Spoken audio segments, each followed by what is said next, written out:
Cincinnati Cougars. And welcome inside the broadcast booth, everybody. I am Matt Fargo, joined alongside Damon McDermott.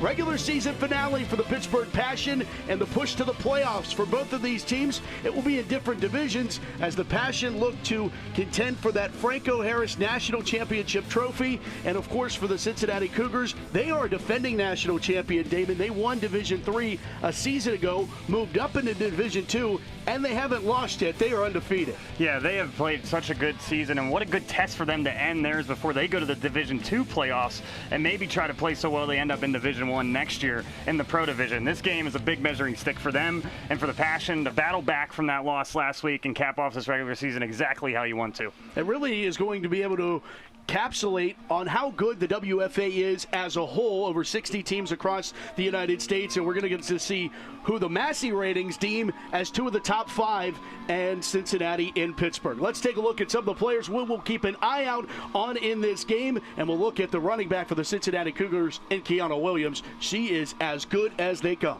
I mean, it's unbelievable how talented she is, and not even talking about the Division II. Let's just talk about all of the women's football here, that she is unbelievable. Like, her highlights right away just jump off the page, averaging over 11 yards per carry, has 935 yards, so she's also playing to try to get it to 1,000 yards in 6 games, which would be unbelievable, and also leads the team with touchdowns with 14. Nobody's even close. Their quarterback, Angela Mason, is next with 9, but that's throwing the ball.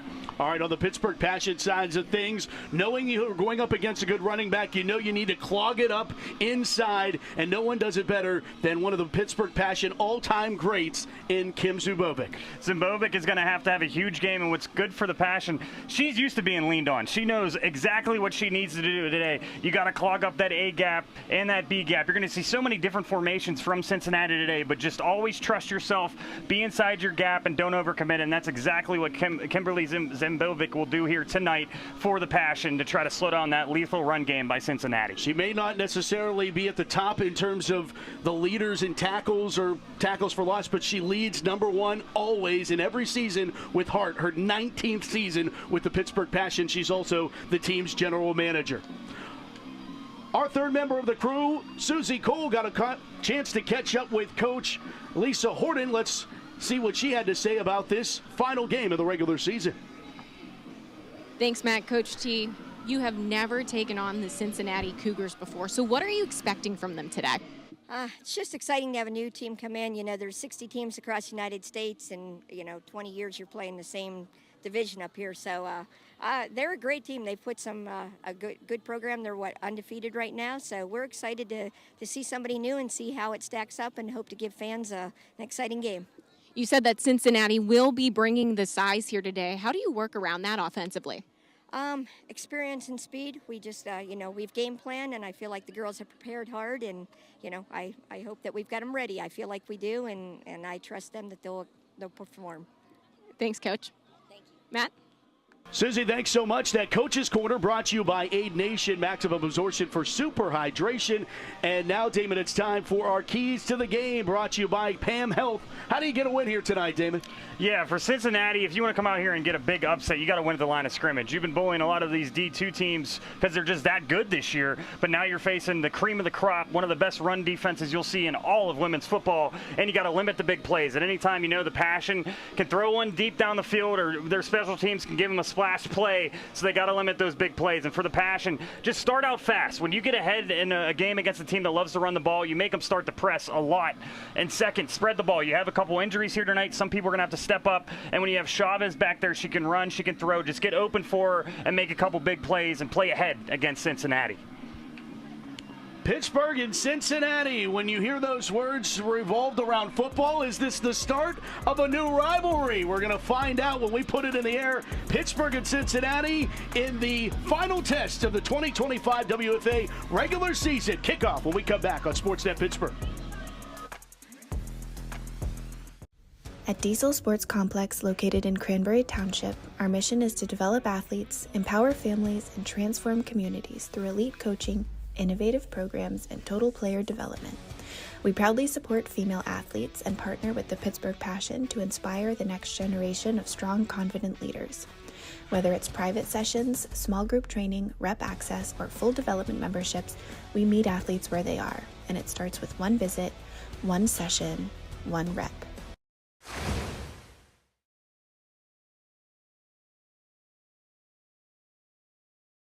Cougars. Passion in Cincinnati, so excited to play. They went in front of our Red Hat, and now they go with the trick play. Passion open it up, and they got a receiver. Meyer incomplete. Trying to get Bethany Meyer there, and it will be second down. Pittsburgh gets the ball. A little bit of a squib kick there for Cincinnati that was missed coming out of that commercial break. But Damon, here's the Pittsburgh offense, and one that needs to be methodical and keep the ball away from a high-scoring offense that is the Cougars as well. Yeah, and what a unique start we had to this game. Cincy almost trying an onside kick squib just to set the tone against the Passion, but one way for the Passion to fire right back, some physical running right off the bat to try to get their first down of this game. Ari Smith goes on the carry, and she picks up 9 on second down, and that's a great way to bounce back for this Pittsburgh offense. You miss it on the trick play, but you pick up 9 on second down to make it a manageable 3rd and 1 here. And now it's Devin Peace getting the carry off the right side. Peace has a first down. Peace has the 40, and she's deeper in to Cougar territory. First down for Pittsburgh, the first of the game. And the offense for the Passion moves the sticks. And one way to try to keep this very dangerous Cincinnati offense we talked about in pregame, Matt, is you run the ball yourself just like the Passion can and keep them off the field and kind of show them exactly what you can do as well. Statue of Liberty-esque play there as Chavez fakes the screen, ended up handing it off to Devin Peace, who picks her way inside the 35 to the 33-yard line. She'll be wrapped up there. And while Cincinnati comes in undefeated, Damon, their combined opponent record is 7-14. They haven't played a Pro Division team yet, so Pittsburgh wants to show them what this level is all about. Yeah, again, Cincy was the best Division III team, now the best Division II, but now they got a tough pass. Johnson on the catch inside the 25 to the 23-yard line with the flag down. Caitlin Powell on the tackle for Cincinnati. And we'll check with Dave Barry and the officiating crew for this first yellow hanky of the ball game. Wanted to say tough task and then that pass and then the flag, but again, it is a very big test here for Cincinnati. But what will help them, it will be a legal man downfield, and it will be third down. No, they'll still get second down out of this. But again, it is such a weird way to look at it. We have the best Division II, one of the most historic franchises in the pro scene, and it's just the stats on paper look great for Cincy, but now you're facing a whole different level of competition here today, Matt, and it's going to be fun to watch. And last year's National Conference MVP and Marcelita Chavez on second down and 11. She'll throw and complete her pass. It's completed. Angie Cardillo on the reception and finally wrestled down at the 22-yard line. That's a Pittsburgh Passion first down. And we talk about it all the time. If you get Chavez on the run where she has a chance, she can either run it herself or find an open receiver right there. That was a bullet to the left sideline to move the sticks again here for the Passion. Ari Smith to the right side, has open pasture. Smith to the 10, shrugs off one inside the 10 to the 8-yard line. First and goal, Pittsburgh. And the outside running ability of this Passion on this drive has been wide open. Yeah, a lot of stretch, a lot of outside zone here, and it's looking a lot like that first drive we saw last week, Matt, and see if the Passion can carry this all the way into the end zone and build some momentum going into this first quarter. Passion have a host of players that are sidelined this evening. Chavez pitches it out to Peace. Peace with the head of steam. Devin looking for the end zone. Devin finds it. Touchdown, Pittsburgh. Peace into the end zone from 8 yards away for the Passion touchdown. What a blocking scheme there by the Passion as well. And then you get some physical running to cap it off. What a first drive here for the Passion, Matt. You'll see it again on the replay. Little outside zone, a couple lead blockers leading the way, a couple pancakes on that play, and it's an easy touchdown for the Passion. And what a way to start off this game. Devin Peace gets into the end zone. That's our first touchdown of the season. And comes at a great time.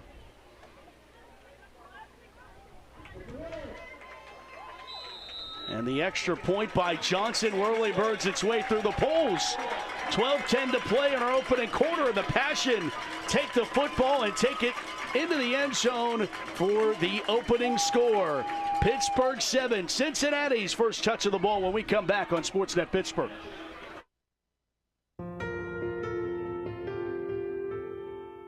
Most individuals, when they have an injury, they want to get back immediately, whether that is getting back to work or getting back to sport or getting to their next yoga workout. We really want to give them pain-free function and mobility as best we can for the extent of their lives, so they can be active, so they can enjoy being with their loved ones.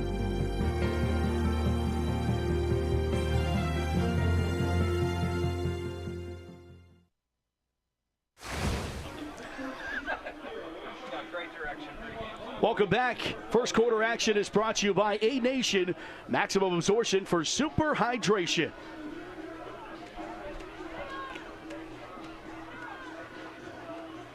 Pittsburgh opening drive, just 8 plays, 56 yards. Cincinnati gave him a short field, and Pittsburgh made him pay for it, Damon. Yeah, and I mean, that is a clinical first drive, exactly what you want. After that loss last week, way to bounce back. And like I said, that's exactly how their first drive was last week as well. So it's almost like those scripted plays that they run in practice, they run them so effective. We'll just see now if the Passion can hold together against this very dangerous Cincinnati run offense that we talked about so much in pregame. And what a boot for a kickoff as well for the Passion if that stays in bounds.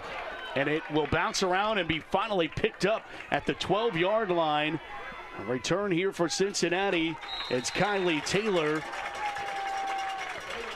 as the Cougar offense takes the field. And, you know, this is a Cincinnati program, Damon, just in its infancy, just its third season in existence. They went 3-3 in their first season back in 2023, win the D3 National Championship last season with only one loss, and then they move up to D2, and they're 5-0 here in D2. Yeah, and we looked at some of these games, and we thought maybe there was a typo or something. They just have one of those offenses that never slow down. 80 points to start off the year, 46, 40, 41, 46. Have never scored less than 40 points this whole entire year, so we'll see what they can do against a much more stout defense we expect. And we're actually going to start with a timeout for Cincinnati. They did not like how they lined up there on their first play. Maybe some jitters here playing the first time in front of the Pittsburgh Passion faithful. Another thing, Matt, if you haven't saw, it was very interesting. Cincinnati, they've been viral a couple times on TikTok. Stumbled upon some of their content. I mean, they're all for growing the women's game, which is awesome to see. And like you said, such a young entire organization, but this is something I look in the future. This could be a rivalry for many years to come. Close to home, Cincy versus Pittsburgh. Easy traveling for both. Yeah, it's a great point. And you never know what's going to – it seems like this team's just going to keep climbing up over and over and over again. So, well, they, you know, how they have it is, you know, that team that wins that national championship has the option to move up to the next league. There's a good chance that there could be 2 teams out of Division II that move up into WFA Pro next season. First down and 10 for Cincinnati. Quarterback Angela Mason. They go with a halfback pass, and it's short of the receiver as that one falls harmlessly to the turf. And boy, I tell you, Tadasha Harris looming in the vicinity there, but incomplete. And I really like the play call because everybody's so worried about the run game. That's all we talked about all week. That's probably exactly what the Passion were talking about all week in practice. To come out with a halfback toss and try to throw it deep. Just couldn't get enough air under it. But the Passion were about to be beat, maybe going deep there. So we'll see how Cincinnati comes out. I hope they all week didn't say they know we're going to run, so we're going to try to pass more, because that might just get you a little bit uncomfortable early in this game as well. They go 4 wide, and they'll hand it off. It's Kiana Williams off the left side, and Williams turns the corner for a first down and more. Spins away from another and gets a cutback block against the grain. Here's Williams. Williams back down here to the near numbers, and Williams is going to go all the way for her first touch, a touchdown. And Matt, with that carry, she is about to get 1,000 yards on the year, and that's her 15th touchdown of the year. We heard a lot about her. She's been taking the league by storm, and what a run for her to start off this game. First touch of the ball game, like you just said, and is shot straight out of a cannon. 73 yards on the touchdown run by Kiana Williams, and you just see how dangerous she can be.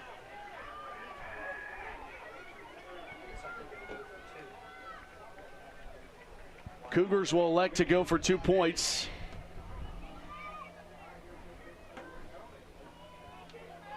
Pistol formation there for Mason.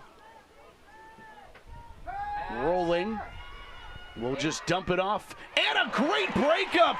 Fantastic job slicing in there for Pittsburgh. That was Ashley DeChico breaking it up and keeping Pittsburgh in the lead. With 11:41 to go in the first, Pittsburgh 7, Cincinnati 6. And get ready for the track meet here at Slippery Rock when we come back. At Diesel Sports Complex, we don't just train athletes, we build game changers. Located in Cranberry Township, our mission is to develop athletes, empower families, and transform communities through elite coaching, innovative programs, and total player development. We proudly support female athletes and partner with the Pittsburgh Passion to inspire the next generation of strong, confident leaders in sports and in life. Whether it's private sessions, small groups, rep access, or full development memberships, we meet athletes where they are and guide them and their families through the journey. This isn't just a facility, it's a movement, and it starts with one visit, one session, one rep. Learn more at dieselsportscomplex.com, where we're better today than yesterday.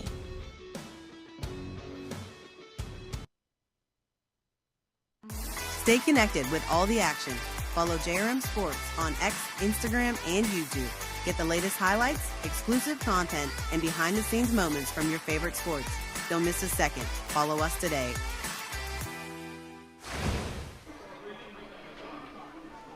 Pittsburgh Passion football here from Slippery Rock University and Mahalik Thompson Stadium. 7-6 Pittsburgh. They take the opening drive of the ball game down in just 8 plays. And Cincinnati says, we can do it in 2. They can do it in 2. I mean, what a run.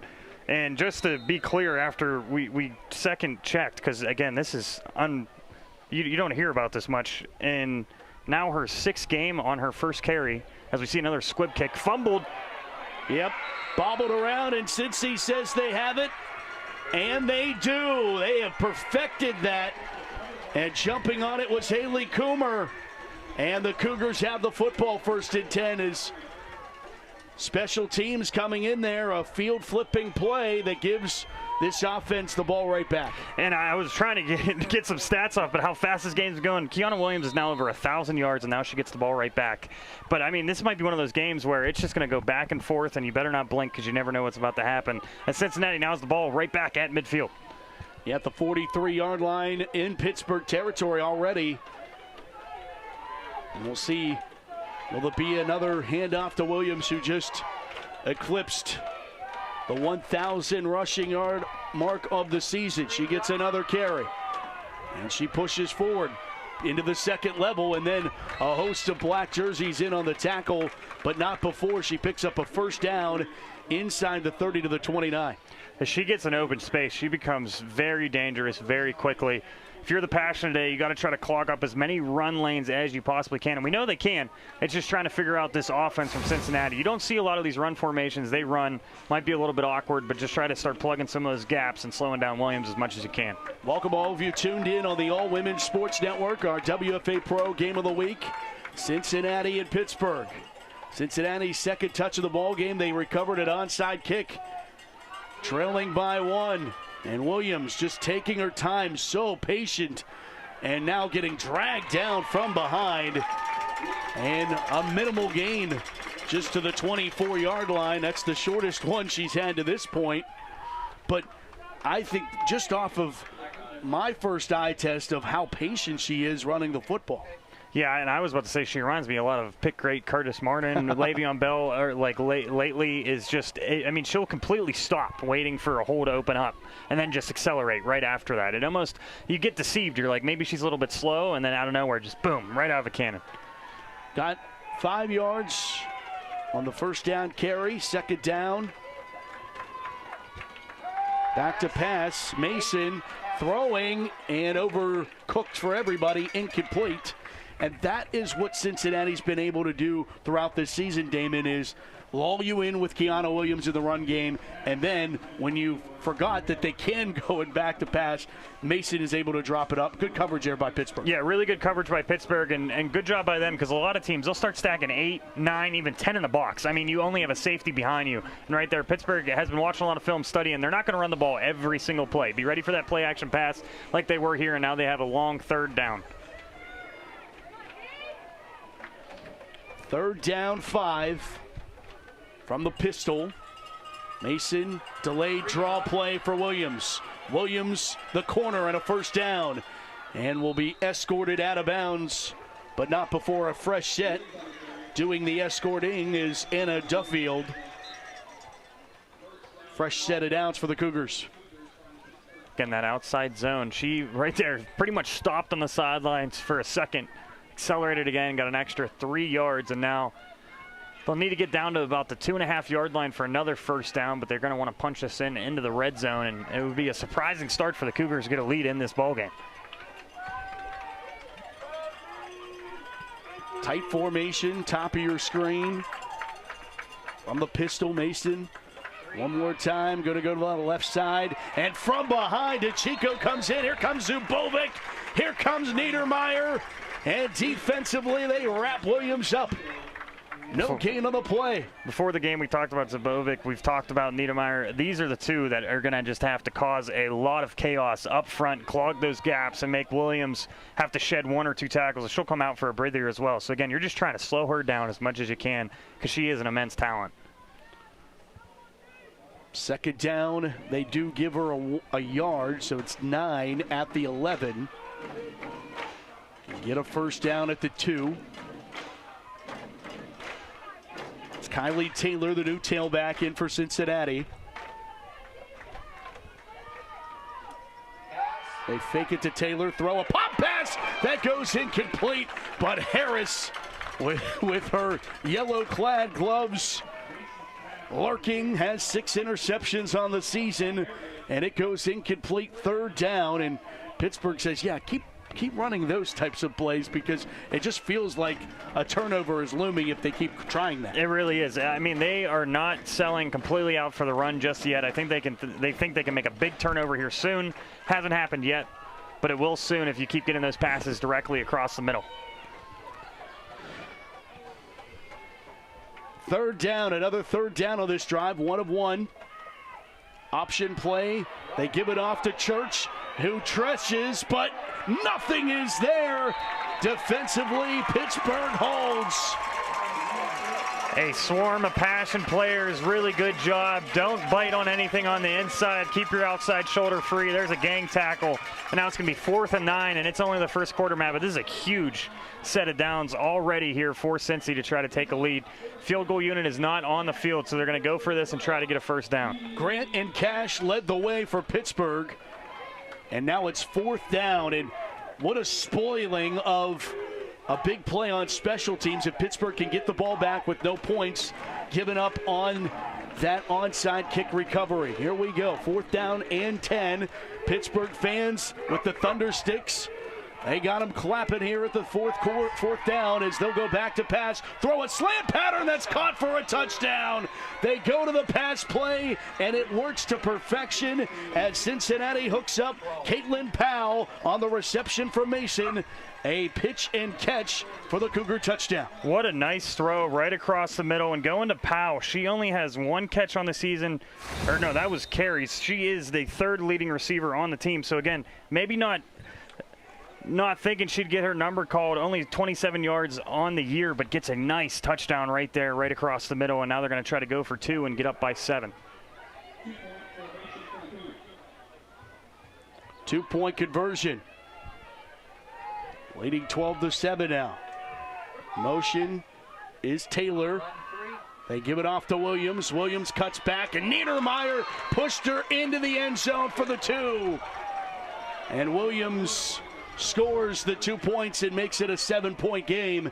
Cincinnati 14 unanswered points here in the first quarter. Pittsburgh will look to get the ball back when we come back on Sportsnet Pittsburgh. Miller's Mini Storage has the extra room you need. For more than 3 decades, our storage facility in Elizabeth, Pennsylvania has offered secure, affordable, and accessible storage solutions. Miller's Mini Storage has you covered. Simply bring a lock and key to keep your items safe at our location.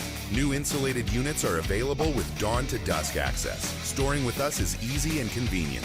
Visit millersministorage.com today and reserve your space. Miller's Mini Storage. Your space, your way.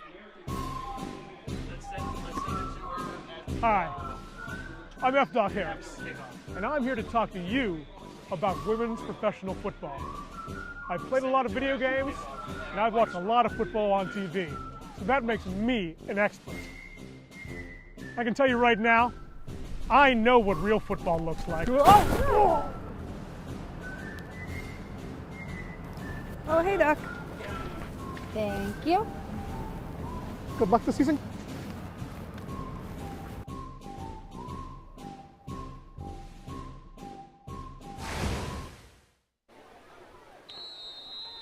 Welcome back. Passion co-owner Doc Harris watching from the sideline. Dana Harris also in attendance. Another squib kick. This one right at one of the Passion up women. That was Kyla Pierce. And for a linebacker, you're not expecting the ball to be line drived at you on a kickoff. That's a great play by 54 in your Passion program. Yeah, and from someone that had to be on Hans' team, you do not want that ball kicked to you. I don't care how many times you practice it. Being in that front line is always terrifying. Really good job to get right back down. And now the Passion, just like Cincinnati, get the ball back right about midfield, really good field position. You got to answer right back.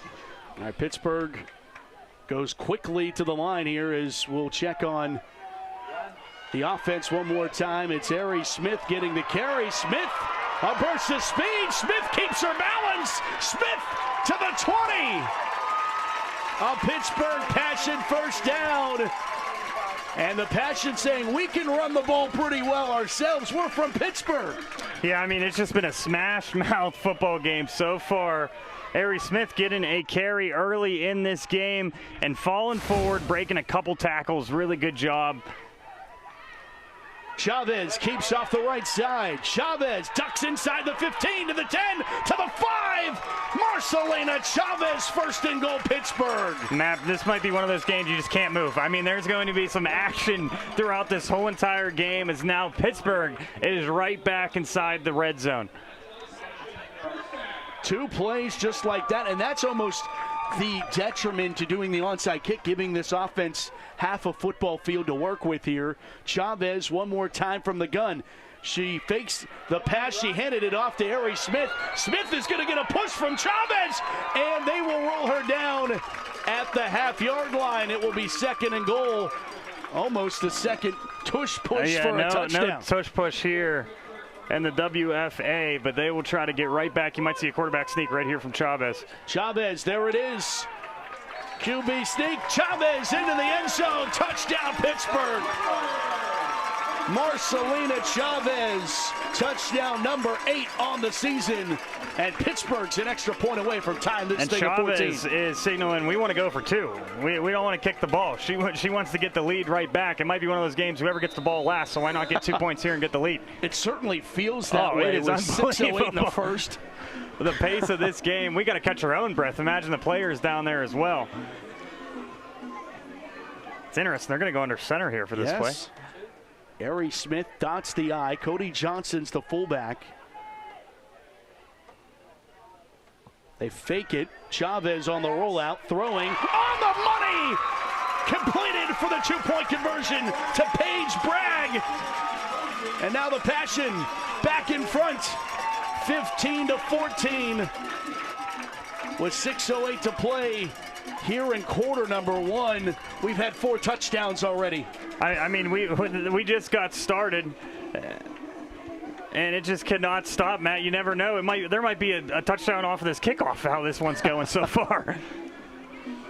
4 plays and 45 yards on that drive. Let's go check downstairs with Susie Cole, who's down on the sideline. Susie. Matt, the Cincinnati Cougars are yet another team that brings the size. Passion head coach Teresa Kahn said the workaround has simply got to be strategy. We just saw that on that last touchdown. The Passion are going to use their speed against Cincy's size, use different formations, and hope that the Passion can push the Cougars out of their comfort zone. With all the injuries Pittsburgh is facing at this time, Kahn said today will truly be all about the next man up mentality. Matt? Thank you, Susie, and it has been that way. You know, the Steelers have Damon, the standard is the standard, and that next man up mentality. Passion need to do that. We haven't even gotten a chance to talk about all of the Passion players that aren't available today, but that's because the Passion players that are available are playing so well. Yeah, they really are, and it's one of those, there's no excuses. I mean, even with injuries, you expect to win here always if you're the Pittsburgh Passion. So today, maybe when you first looked at this game beginning of the year, you didn't think it'd be this tough of a game, but it's a great game to go into playoffs. Kick fielded from the 14-yard line. On the return, it's Lauren Carter, and Carter's bogged down at the 26. And while it's 6:02 in the first quarter, we've seen 4 touchdowns between these two teams already. Just last week, Damon, the WFA had the biggest scoring, the most scoring they had in league history when the Cali War defeated the Minnesota Vixen 64-61. We're on track. Oh, we absolutely. we should have called those announcers and asked what they did to catch their breath, because so far in this game, it's unbelievable. This is the best field position so far the Passion have had off of a kickoff, though, so we'll see if we can try to slow down Cincinnati just a hair here. But again, it is going to be a tall task all day. I'm just saying it now. She might be the most talented running back in all of the WFA. I don't care if it's Division II, Division III, or the Pro Division. We've seen highlights on Instagram from the WFA Instagram page. We've heard about her, and so far she is not disappointed at all. This game hasn't disappointed either. 15-14, and Cincinnati back to work on offense with Williams, the sidecar for Mason. They give it off to Williams. And Williams shrugs off 2, picks up a first down on a 12-yard run to the 38-yard line. And that's how you average 11 yards a carry. But maybe a little bit of a tip of the cap here to the women up front. This offensive line for Cincinnati that Williams gets to run behind is pretty impressive as well. And what's amazing is a lot of these women, they've only been playing together for a year or two, and they've already had so much a cohesive unit here in Cincy. You can see they all play together, and there's always big holes open for Williams. Williams fakes, and they give it to Taylor. Taylor around the end, and she shrugged out of bounds. Nice job there by Grace Tazda on the tackle. Second down upcoming here for Cincinnati. Pittsburgh 4-1 on the season, went undefeated in the regular season last year before losing to Boston in the conference championship. So they have a blemish now, but sometimes that old saying that winning is deodorant, maybe some things that were able to be worked out from last week's loss against DC that you could focus in on and hone in on before it's win or go home starting in 2 weeks. Yeah, some teams might not want to have a tough matchup like this 2 weeks, but for Pittsburgh, I think it is a perfect opportunity as they are trying to slow down this run game, and a really nice play there for the Passion. And Matt, iron sharpens iron. We're here in Pittsburgh. I mean, people love saying that, and I think for the Passion, you go in and you stop a run game like this today, I feel like you think you can stop anything when it comes to the playoffs. Yeah, that was a host of Kim Zubovic, Niedermeyer, and DeChico all in on the tackle there. It will be third down for Cincinnati. Niedermeyer, last week we saw her have a forced fumble. She had a sack. She was all over the place. And we'll see if she can get into the backfield here on this 3rd and long. Third down 4. Ball rests at the 44 of Cincinnati. Motion out of the slot. They go Williams right up the middle. Williams breaks a tackle. She's being grasped at by her ankles and held on, but not before she picks up a first down for Cincy. But a bigger game limited because of that tackle. Yeah, right there. They had her in the backfield. They're starting to slow her down. It's good to see A couple girls getting some hands on her. Now it's just trying to drag her in the backfield. What's so difficult is we are going to get a timeout for the Passion to probably scheme up this run defense, is you just got to slow her down, because as soon as she gets to that second level, she's making one or two girls miss every single carry. Timeout taken by the Pittsburgh Passion.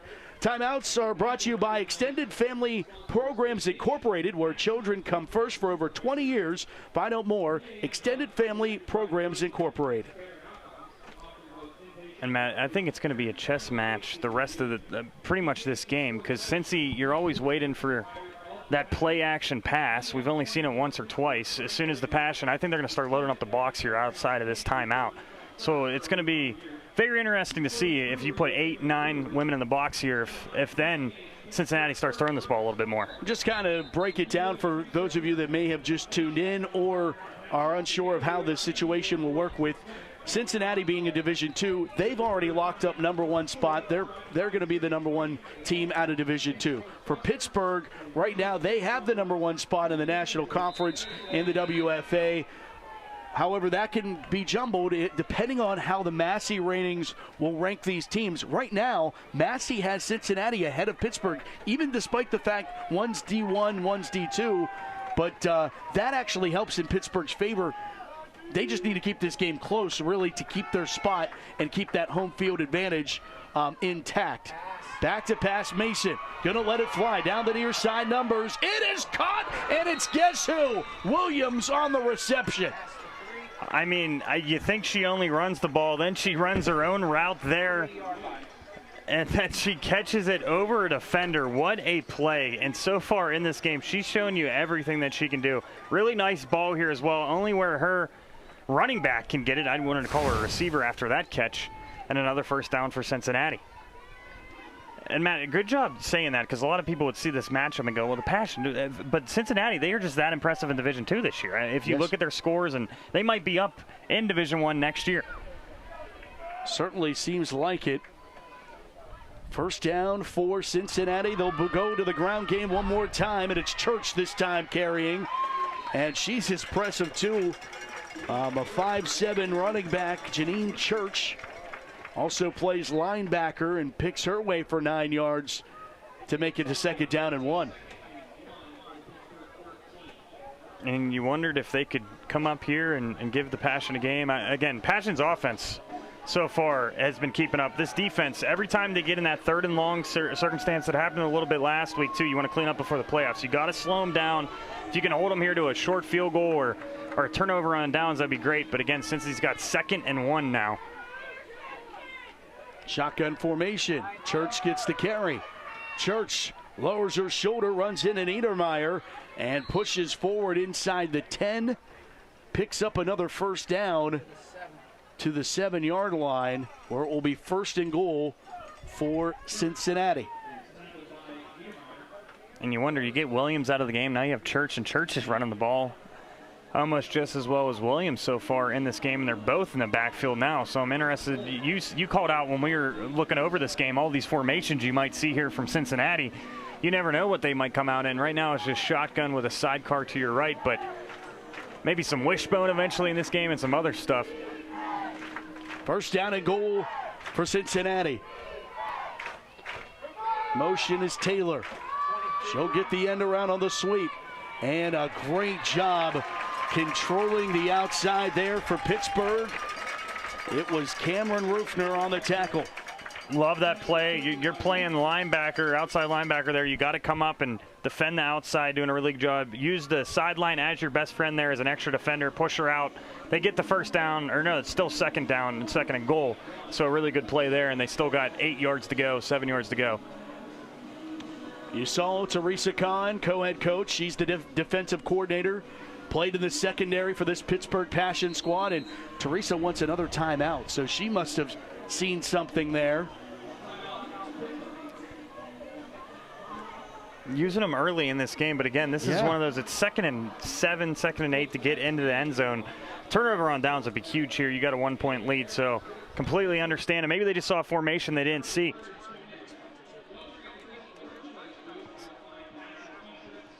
So we'll see what they come out in after this timeout and how they're going to try to slow down this run game.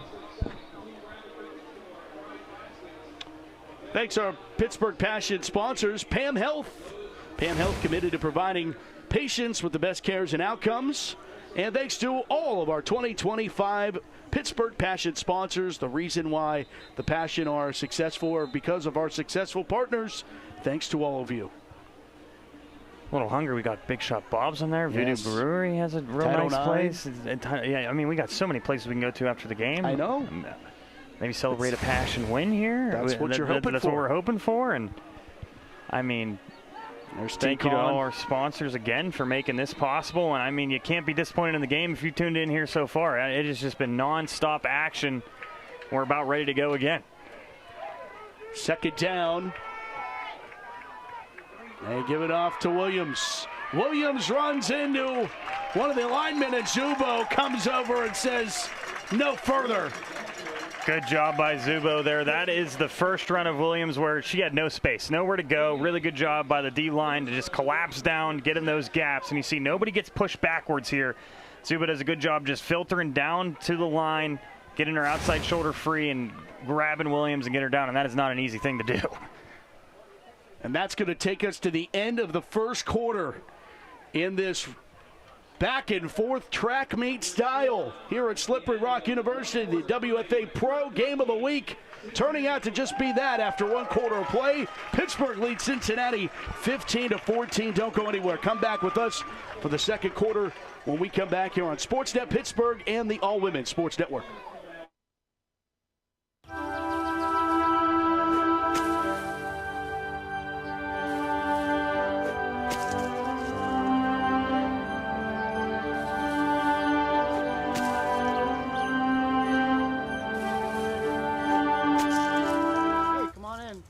Time for dinner.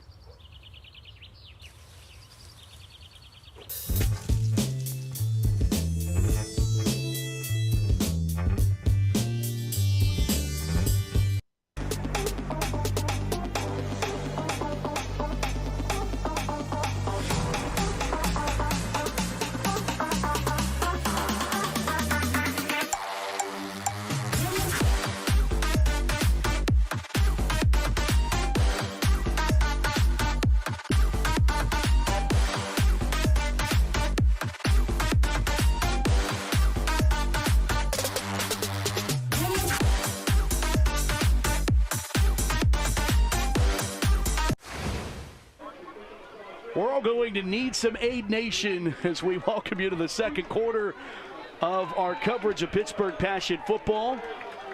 Second quarter action is brought to you by Pam Health. Pam Health is committed to providing patients with the best care and outcomes, offering both inpatient and outpatient therapy. Third down and goal here for Cincinnati to open up the second. Pressured, slant route, nearly intercepted, incomplete. Pittsburgh almost picks this one off. And it goes incomplete. It was Dazda who almost had a Richard Sherman-esque interception. That's what my mind went to. Right on the goal line, and especially for Cincy, how well they run the ball, you thought they might run it there. So a really good call by you, Matt. And now this is where it gets really interesting. You think you can get 8-9 yards running the ball here, or is it going to be another pass over the middle? That's where they've completed all their passes so far, right in that middle section of the field. Things get tighter down there by the goal line. It just makes everything so much tougher. Sometimes you just wish you would have broke that run into the end zone so you don't have to deal with these circumstances. But here we go. Fourth and goal. Cincinnati converted a fourth down last drive. Back to pass. Throwing, whipping it deep into the end zone, and it's intercepted! Picked off by Denasha Harris for her 7th INT of the season. Guess who, Matt? She leads the team. She's the only one on the team this year with an interception. She has 7. One of the most dangerous defensive backs we have ever seen in WFA history. Right there. Ball hawk it. Get it down. Go straight into the end zone. Your team gets it on the 20-yard line. And what a red zone stop for the Pittsburgh Passion on this drive. And hopefully this momentum continues on to the offensive side of the football. And it's so important to make that catch, Damon, to give your team some breathing room coming out to the 20. If you just knock it down, you know your back's against the wall. We saw what happened last week with the safety. So big play in a whole different kind of way for Pittsburgh. Yeah, you get decent field position. You're now in your own 20. Like you said, last week was so tough from your own end zone. So now you get at the 20-yard line. You can run whatever you want. You can drop back and pass. You can run the ball. You don't got to do a fullback or a quarterback sneak like we saw last week on first down. Chavez hands off, and it's blown up in the backfield as Devin Peace had nowhere to go. Sarah Rupp Bontrager, who had quite the national championship, had a touchdown catch and two-point conversion catch in that game.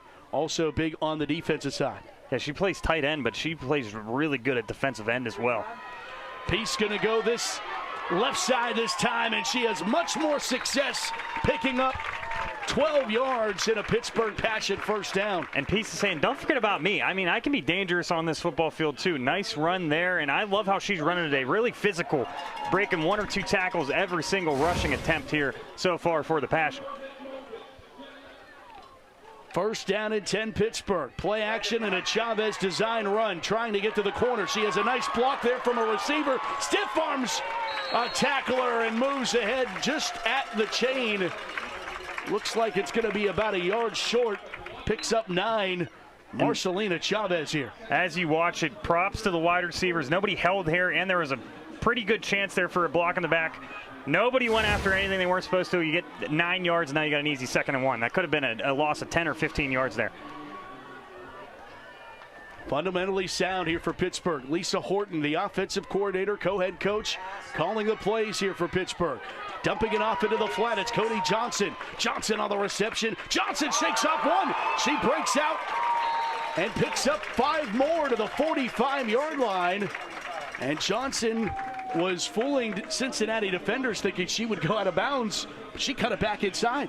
And with the injuries, I said she had to have a big game today, and she's one of my favorite players to watch. I mean, she kicks the ball a mile. She can give you an extra point. She can kick field goals, college soccer coach. And then she can play tight end, and she can run the ball, too, if you need her to, too. She's just a utility knife for this offense. Chavez, a bullet on the money, caught by Bragg. And Paige Bragg on another reception. She had the 2-point conversion, and she'll reel in another here that picks up a Pittsburgh Passion first down. And, Matt, you're seeing a couple 2 tight end sets with a couple receivers down in this game. Or if Cody Johnson just gets a little tired, you bring Bragg in, and she's shown she can catch the ball here today as well. It's Devin Peace off the left side. Peace cutting and getting tripped up. And give her to the 26-yard line. Good first down carry for Devin. And Pittsburgh's also going with tempo here, Damon, and I think that's certainly going to wear down a Cincinnati defense that has been out there now for the longest they have been. Absolutely, and this is way faster than last week. I mean, we were looking down at our play sheet. We could look at some things, but now it is just go, go, go at all times for the Passion. I really like it. It's keeping Cincy on their toes. Whether it's hold off here in Pittsburgh, Harry Smith one more time to the 22. That's a Pittsburgh Passion first down. And what's been working are these outside zone, these stretch plays. You get somebody pulling, and you just follow your guard up the field, and they're getting a good chunk play every single time, showing Cincy they can run the ball just as well. First down at 10. It's Chavez on the keeper. Chavez finding some space and picking up 12 and another Pittsburgh Passion first down. They're getting them in chunks here. Yeah, they really are. And Chavez there, she had 3 different options. She could have went left, right, or up the middle. I mean, everything was open for her. Made a really good cut up the middle, get yourself 10 or 11 yards, and now you have 1st and 10. You can get one more first down until you're in the official turnover downs territory. You'll be at the 3-yard line if you pick up this first down before you get in the end zone. Harry Smith on the carry left side. Smith is into the end zone. Touchdown, Pittsburgh. Harry Smith punches it in from 12 yards away. What a run by Ari Smith, Matt. I talked about maybe we'll go to a 4th down. In this game, everybody's scoring touchdowns. What a run by Ari Smith here on the left side. Falls her blockers. And after that, she's going to break 1 tackle here. You thought maybe she gets slowed down. They just can't even get a hand on her. She gets right into the end zone. Really nice run there for the Passion. They're going to go for 2 once again to make this a 9-point game, and it would be a 2-possession game, so this is a big deal.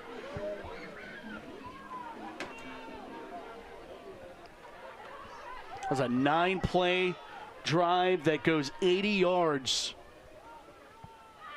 Keeper Chavez, 2 more. Yes.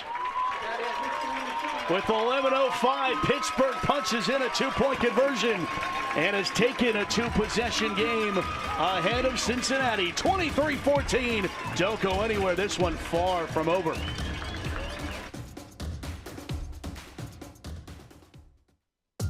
Quiet on set? No way. This is Jake's time to shine. And Ryan's. And our crew. Cameras, check. Drones, check. Checking that shot we just checked? Double check. We ain't got time to chill. We're out here capturing this action. This is when we get to work. To bring you every moment live, no matter what. Broadcasting changes everything. Transform how you experience the game with JRM Video Production.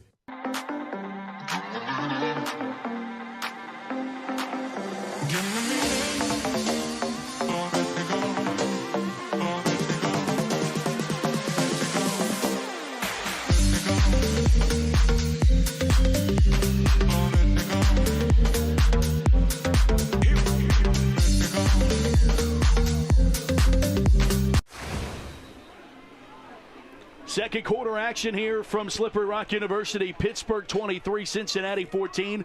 With Damon McDermott, I'm Matt Fargo, Susie Cool on the sidelines. Our entire JRM Video Production team bringing you our WFA Game of the Week on the All Women's Sports Network.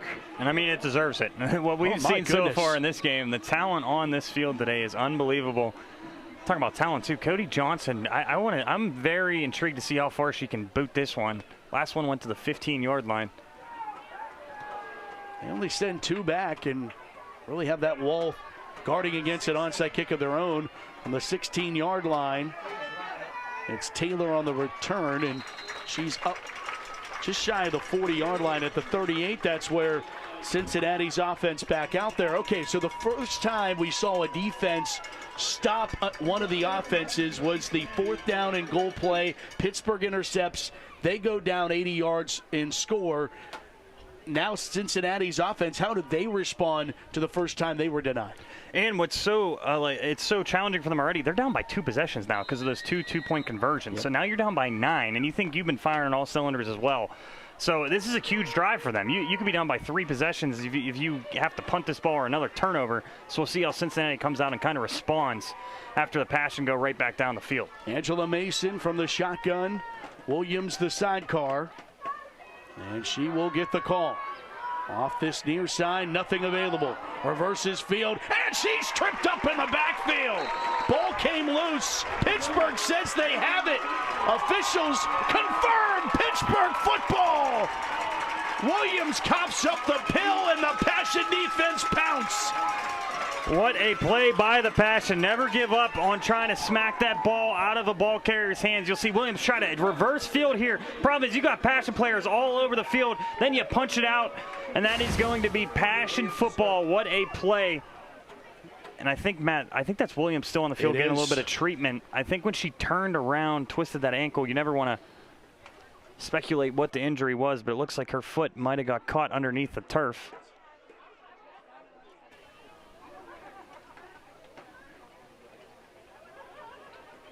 Cincinnati athletic training staff out to tend. Another look. Yeah, that turn. And then here. She had someone fall on her.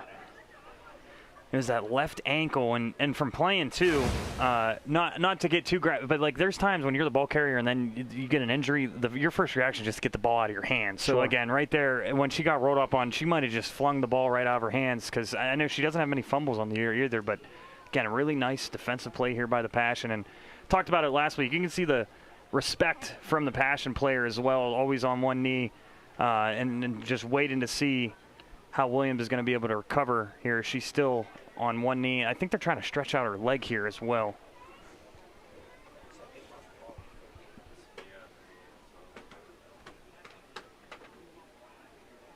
Williams still down. Star player of Cincinnati. And as they tend to her, we'll step aside as well. We'll be back. Let's change. Let's change the odds for the toughest infertility cases. Let's change survival rates for triple-negative breast cancer. Let's change outcomes for moms struggling with opioid addiction. Let's change the gender bias in medical research.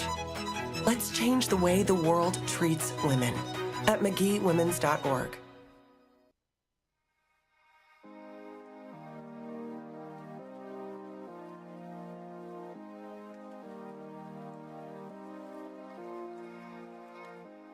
Supportive. Grateful. Inspiring. Connected. Integrated. Community. Communication. Great. Fun. Meaningful. Inclusive. Dedication. Professional. Care. Opportunities. Excellent. Passionate. Family. Family. Awesome.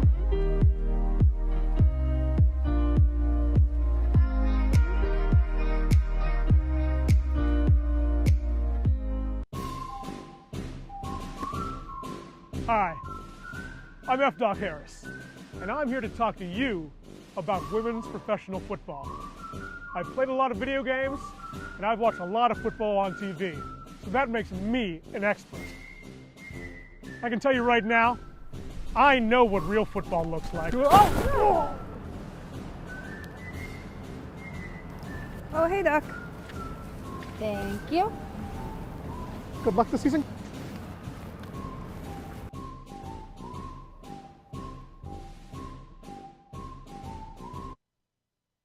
At Laway, we understand the power of personalization.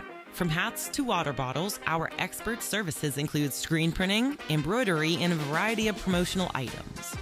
We also specialize in team sports gear. What truly sets Laway apart is our dedicated design team, including our talented on-staff graphic designers and exponential customer service.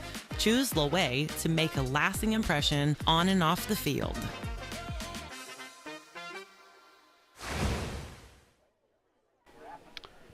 We welcome you back here. Kiana Williams still down.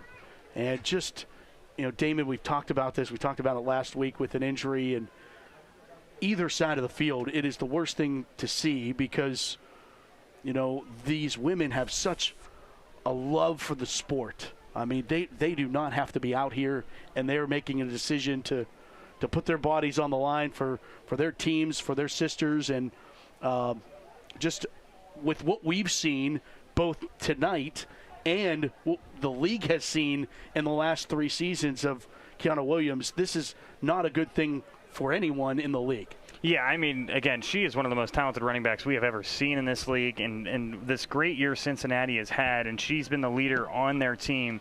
And you can see how visually upset they are with her injury. They are putting, it looks like an air cast or a wrap so she can hopefully get up. But, again, props to the Passion players, too. They don't want this to happen either when you're competing against the best team in Division II as well. And she'll get a nice standing ovation here from the crowd, and she's going to be able, from the help of her coaches and trainers, get off the field. And we hope we get an update by the end of the game on her status. But, again, not a lot of weight on that foot as you see that. And hopefully we hear some good news by the end of this game.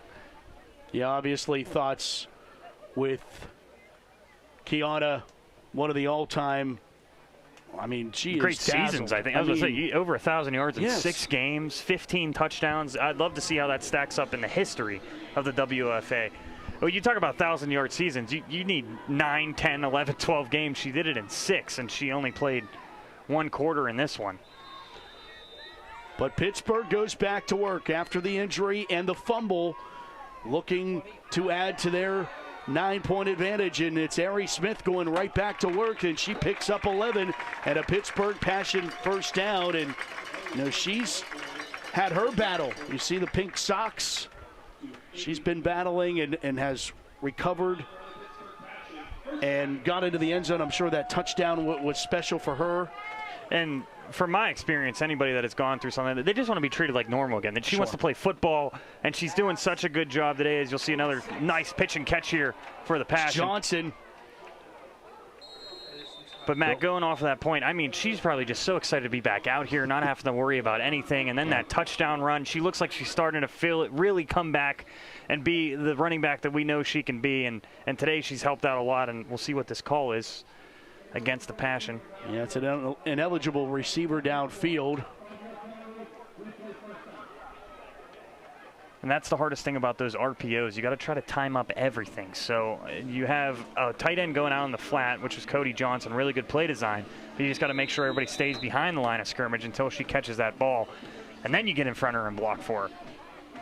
And, you know, going back to the Williams injury, Pittsburgh has been bit by the injury bug themselves. We'll talk more about that as Chavez lets one rip here, and it goes incomplete. It'll be second down and 15, but Jana Meister is out. Ellie Malarski not available. And we have Sarah Paladin. She's out in Japan. She's healthy, but she's out of the country. I know she's tuned in, so shout out to Sarah. But obviously, life still goes on for a lot of these women. So you're missing your leading rusher, your second leading rusher, your leading receiver, and you see Chavez still making it work so far in this game. We'll see how many times she runs the ball herself today as well. That's what I wanted to monitor. Chavez delivers and just can't get it over to Johnson and complete that one. It's incomplete, and it will be third down. Just a little bit miscommunication on the top of that route. You'll see Chavez lean back, and Cody Johnson was ready to run with that one again. We know she's going to run over one or two girls after she gets that ball. Just a little bit excited on that one. But again, I think she'll be the leading receiver here today. Very dangerous out of that tight end position. This is a big opportunity for Cincinnati to shut the door on Pittsburgh. Johnson, the motion, woman right to left, and the rollout to the far side. Chavez surveying and nearly throws an interception that goes in and out of the hands of Haley Coomer. Incomplete. And if Coomer had grabbed that one, she had nothing but green in front of her. Yeah, and Chavez, she was rolling out to her left, kind of just ran out of space, thought she had to throw it there, thought she might tuck it herself. So now we have a 4th and 15, but you're in that Bermuda Triangle zone where you can't really punt, can't kick a field goal here. So we'll see what you can muster up here on 4th and 15. Honestly, you might see everybody go deep and then Chavez just try to scamper one way. I wouldn't be surprised by that play call either. They go with the trick play. And Bragg gets the end around here with some blockers out. It's Chavez kind of leading the way there for a blocker. And on 4th down, they just pick as much up as they can and turn the ball over on down. So Cincinnati's defense, an imperative stop, Damon, especially with your best player sidelined for at least, we'd imagine, the rest of this first half, if not longer. But Cincinnati's defense does what they needed to do. Yeah, I mean, that is a good momentum builder for Cincinnati. You're down 2 possessions. You potentially lose your star player for the rest of this game. You think if Pittsburgh scores here, this game might be over early. So now they get the ball at the 20-yard line and try to answer themselves. First down and 10 for Cincinnati.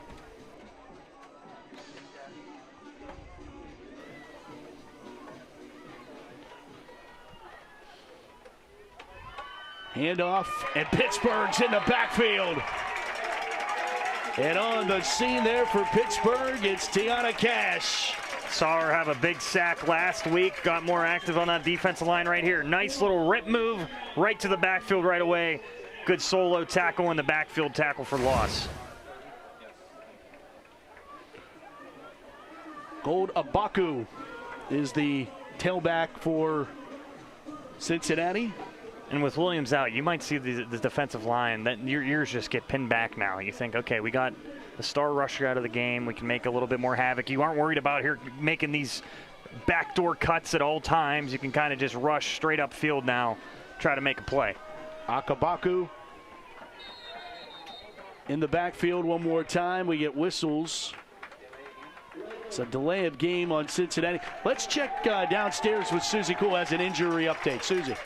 Thanks, Matt. Cincy running back Kiana Williams went down a few plays ago. She left the field, could not put any weight on either of her ankles. It is her right ankle. She has it elevated over on the Cincy sideline right now, and she has a couple of people tending to her, a bag of ice on her ankle as well. It's safe to say her jersey is off.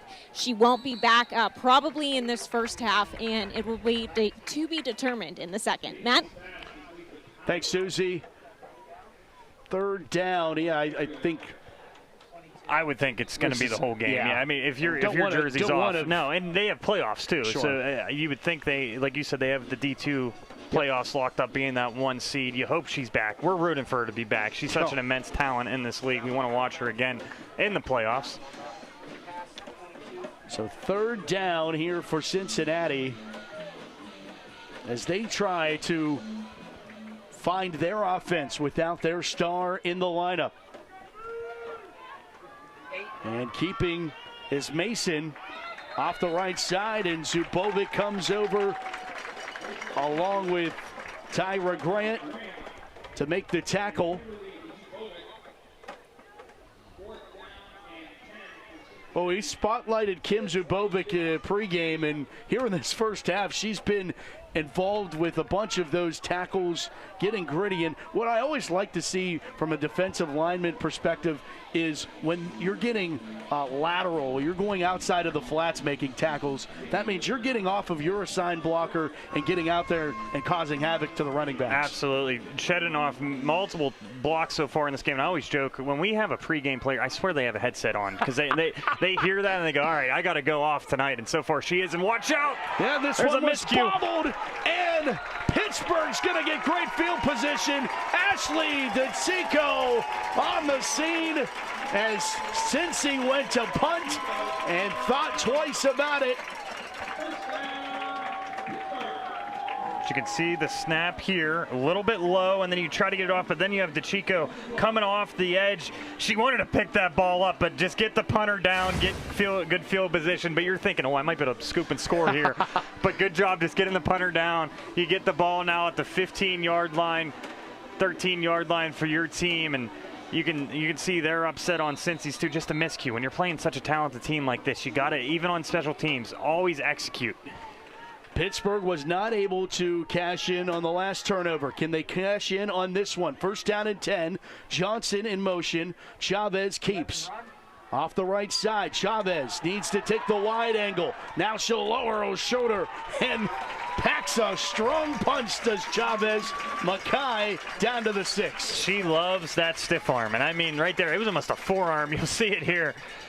Nice play concept here. You bring Cody Johnson over to the right to be one of the lead blockers, chip that DN. Then Chavez uses her legs, and then this is the funnest part of her game. There's the stiff arm, almost a forearm there, right to the face, and gets an extra 1 or 2 yards.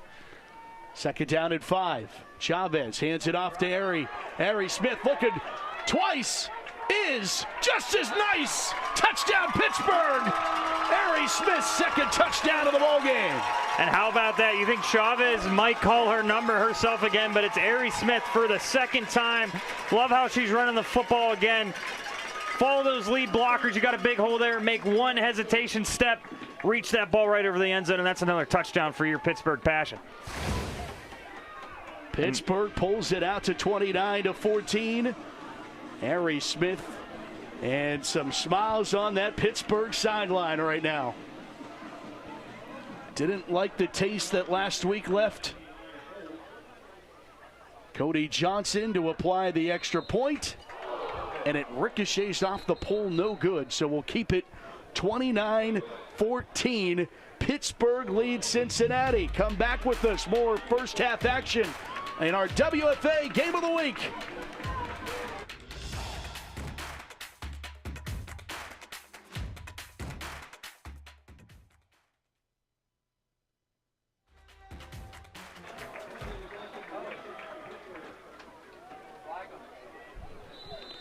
We are not going to break because of the flag. So, hi, everybody. Fooled you. Another extra point attempt because the penalty on Cincinnati. And you don't get a redo without making it count. Cody Johnson puts that one through the polls.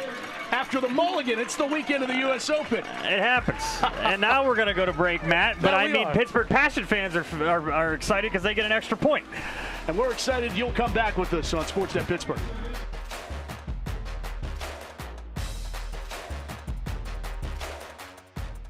Miller's Mini Storage has the extra room you need. For more than 3 decades, our storage facility in Elizabeth, Pennsylvania has offered secure, affordable, and accessible storage solutions. Miller's Mini Storage has you covered. Simply bring a lock and key to keep your items safe at our location.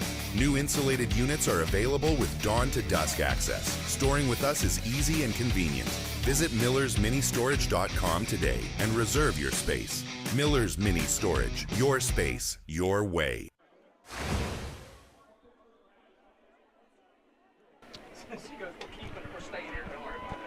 Welcome back to Slippery Rock. Pittsburgh 30-14 advantage on Cincinnati. Had a 9-point lead. Cody Johnson will put a boot into this one from the 19. And up to the 31, no further for Akabaku.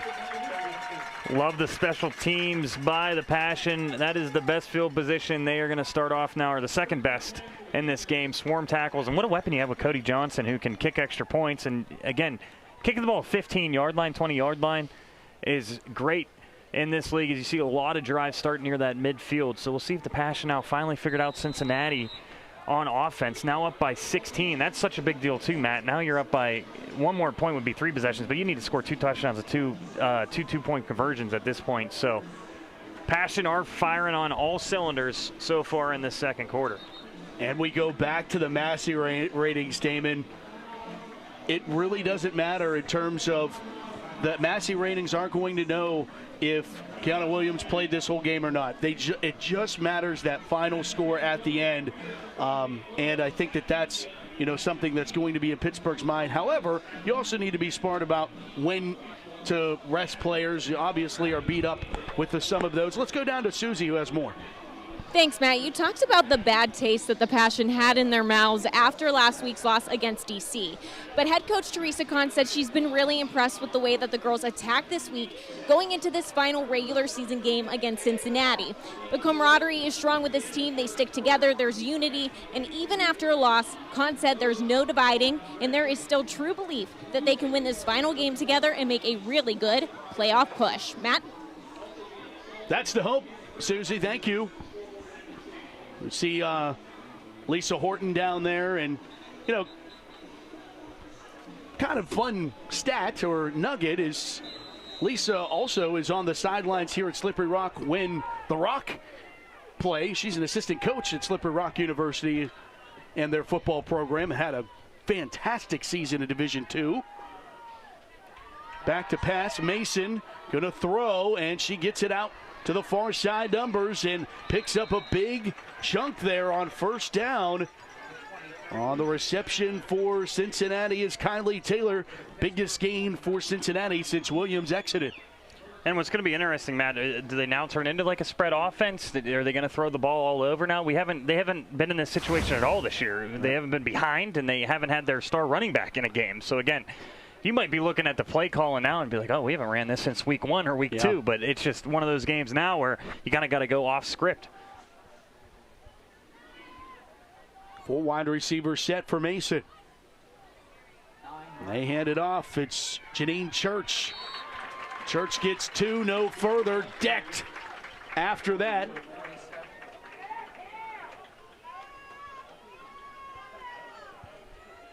Since he had burned their second timeout, they have 1 left. Pittsburgh has 1 left. And looking down at the clock, I can't believe there's only 5 minutes left in this game. How many touchdowns we've had and the timeouts that have already been spent by both of these teams. What a first half we've had so far in this game, and Cincy already has this ball at midfield. Mason back to pass one more time. Pressure comes. She gets rid of it. And a seam route that goes incomplete. Trying to find Parks, the tight end.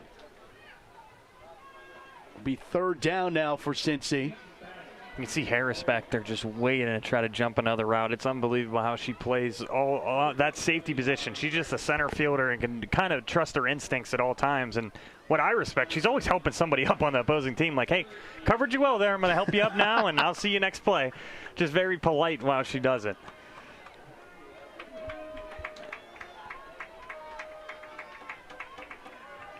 Third down, 8 to go. Mason back to pass, throwing and completing the pass for a first down and shrugging off 2, 3 defenders. Harris to beat. She beats her and goes down the sideline into the end zone. Touchdown, Cincinnati. Haley Coomer goes the distance. What a play. You thought maybe it's just a 10-yard game for Cincinnati. making a little bit of magic happen on that sideline. And just when you think maybe the Passion are going to run away with this game, they throw another magic trick out here. You see one broken tackle, little hesitation move there, outruns the rest of the Passion defenders, and now Cincinnati's going to be trying to go for 2 and cut this down to an 8-point game, and it would be technically a 1-possession game here, Matt, as we are at 50 points in this first half already. Cincy did not get here with just Williams. She is no doubt a part of the team, but Mason and now Cougars showing that they can do it all. And here's Church trying to get there. Church is denied. Pittsburgh gets the help they needed. Harris led the charge, and then help arrived. Niedermeyer, among others. You see this big swarm of Passion players right here. Good job by Harris, who's playing safety, get all the way up here. Jersey. Yeah, got her jersey, and then you wait for reinforcements there, and you stop them, and you're still up by 10 points. So I know you give up the touchdown, but you're still up by 10 in this first half, and you get the ball back. They do get the ball back with plenty of time. 4:47 to go here in this first half. Cincinnati will get the football to start the second half. This game's had it all. I don't know. Really I mean, it's unreal. You thought Cincy goes, okay, the run game might be slowing down, so what do they do now? And they're showing you they can throw the ball a little bit. Haley Coomer, I was looking at her stats, only has 7 catches on the year for 130 yards, but she has 4 touchdowns. So she's just one of those players that when they need a big catch in the end zone, it's going to be her. That scoring drive for Cincinnati, 68 plays, 68 yards, easy for me to say. 68 yards, 4 plays for the Cougar touchdown that puts this now back within 10.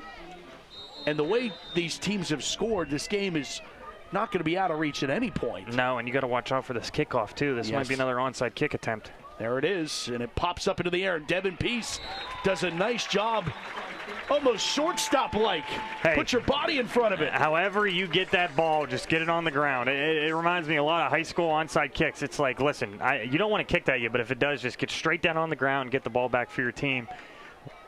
And now the Passion get good field position. So that's always devil's advocate of that attempt. I mean, you're giving up a lot of field position, and your defense is going to start getting gassed. Yeah, you're talking about first down and 10 now for Pittsburgh, already in Cincinnati territory at the 46-yard line now. I want to remind you this second quarter is brought to you by PAM Health, committed to providing patients with the best care and outcomes, offering both inpatient and outpatient therapy. Final location near you, PAM Health, bringing you our second quarter action. And back to the running game, it's Devin Peace. Peace didn't like what she saw one way, reverses and gets back to the line of scrimmage. No gain on the play. Good tackle, open field. Lauren Carter comes in to make the stop. That was a really nice tackle. Devin Peace is a very physical running back, so way to get your nose to the football there. And this is Cincy now. You got to try to slow down the pass and as much as you can. If you go in a half down 17, you're like, I feel like we played a good half. How are we down this many points? Second down at 10. Keeping is Chavez. Mackay has a first down. She'll trying to go through a defender. I thought she was going to go for the sideline, and she goes, you know what, I want to run somebody over. That's just, she is so fun to watch. Watch this. On the outside, he thought, oh, I could go inside. Cuts right back in. I'm going to use that forearm one more time for a stiff arm. And she always just wants to get 1 or 2 people on the ground before she goes down. It is unbelievable. Sometimes coaches wouldn't mind. Just go out of bounds. They're a slide, but it's not going to happen. Don't take a hit when you don't need to, right? I bet they tell her that every day in practice. It just doesn't work. Bragg on the reception. Paige Bragg wrestled down at the 25, about a yard short of the first down. We didn't hear her name a lot last week, but so far 3 catches on 3 attempts. And I like how she's running with the football after she makes the catch as well. They got a really nice 2 tight end formation going on right now with her and Cody Johnson. And another one of these receivers with Jana Meister out, with Ellie Malarski out, Sarah Paladin unavailable. You're still having these others be able to step up and step in big ways here tonight as Peace off the left side, using her speed to get to the corner. And she will pick up a Pittsburgh Passion first down into the red zone. Right there, they had Bragg at slot receiver, even though she's a tight end, kind of a hybrid player there. Made a nice job to make that defender go inside. Then Peace could go right to the outside, and that's another first down. And right now, it just seems like this Passion offense, after last week, we saw a couple good drives, but they couldn't just get all the momentum going on their side. Today, it's just a big paper ball that just keeps getting bigger and bigger and bigger, and their offense is just firing. I left last week, Damon, feeling like you could have played that game 10 times over, and it wouldn't have ended up the way that it did, with just so many fluky plays in that game. Throwing here, and that one's too tall. And they just kept converting on those huge 3rd and longs. Yes. It was just it was such a weird game. And but you see that in any NFL, high school, college, it happens. Sometimes teams just have a knack for somehow getting those 3rd and longs, 4th or longs, and you go out of the game thinking we were winning the whole entire game. We thought we were dominating, and then you look at the scoreboard, you lose the game. Yeah. And it's a rivalry game. You can throw records, everything out the window. DC was on a bye week the week before. Obviously, Pittsburgh's now played 3 games in a row coming into this week. Chavez throwing and up behind her, but a great reel in there for Pittsburgh and Bethany Meyer. Bethany Meyer this year has 8 catches for 102 yards and 2 touchdowns. Don't forget about her, too, and that's a very nice catch behind you. Earn yourself a water break in this 2-minute warning as well. All right, 2-minute warning here in the first half. Pittsburgh looking to add to their lead. Will they? That answer on the back half of this break.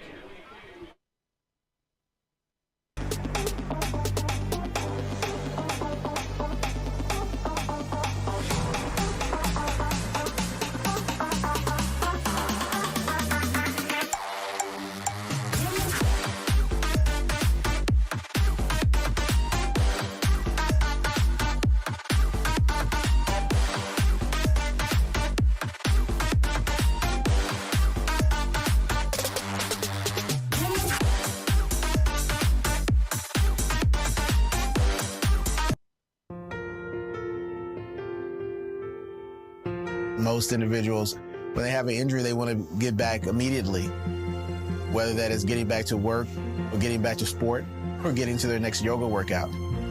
We really want to give them pain-free function and mobility as best we can for the extent of their lives, so they can be active, so they can enjoy being with their loved ones.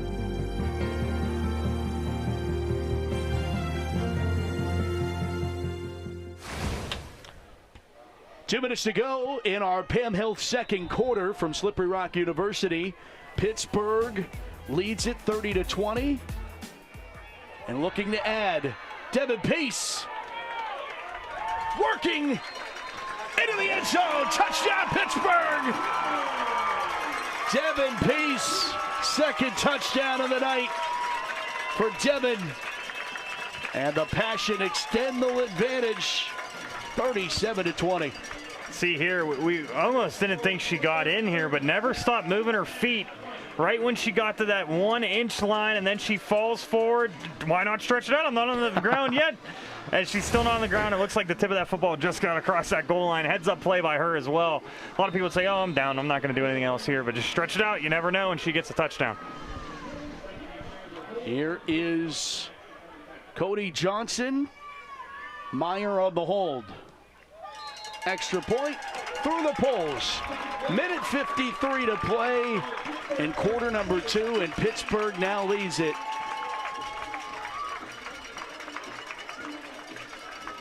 $37-20. And I mean, one way to answer, we talked about last week being, just one of those games against the best Division II team. A lot of teams up here are talking about them and how exciting they are. You put up 37 in the first half. Offense is firing on all cylinders, even with all the injuries. I think it's a statement game that Pittsburgh can make now. There were the critics that were talking about what happened. Pittsburgh dominated Tampa in Tampa, and then they had a close game with them when they came back home. And what happened? They dominated D.C. in D.C. and then fell short to the Divas. And I don't think that's a detriment to Pittsburgh, I think that's parity in the WFA. Yeah, I mean, and that's what you want in a league. Look at the NFL, look at college, look at even high school. You can lose to anybody at any time, especially a rivalry game. So, and then no offense to Cincy, but when you're Pittsburgh and you have this game as your last game, you don't want to be the team that loses the D2 team. I know nobody wants to say that, but that's exactly how it is. Even though how talented Cincy is, you want to go into playoffs with only one loss on the books as we finally get the kickoff underway as well. Good return here for Kylie Taylor.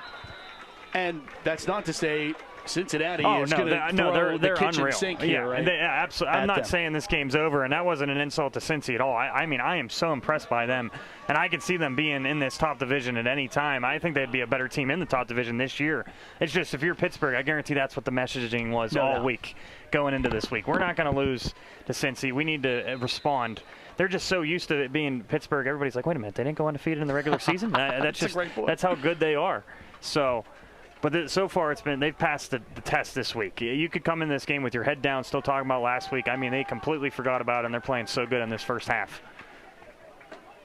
Last week's hits don't win today's game, and Pittsburgh leads it 37-20.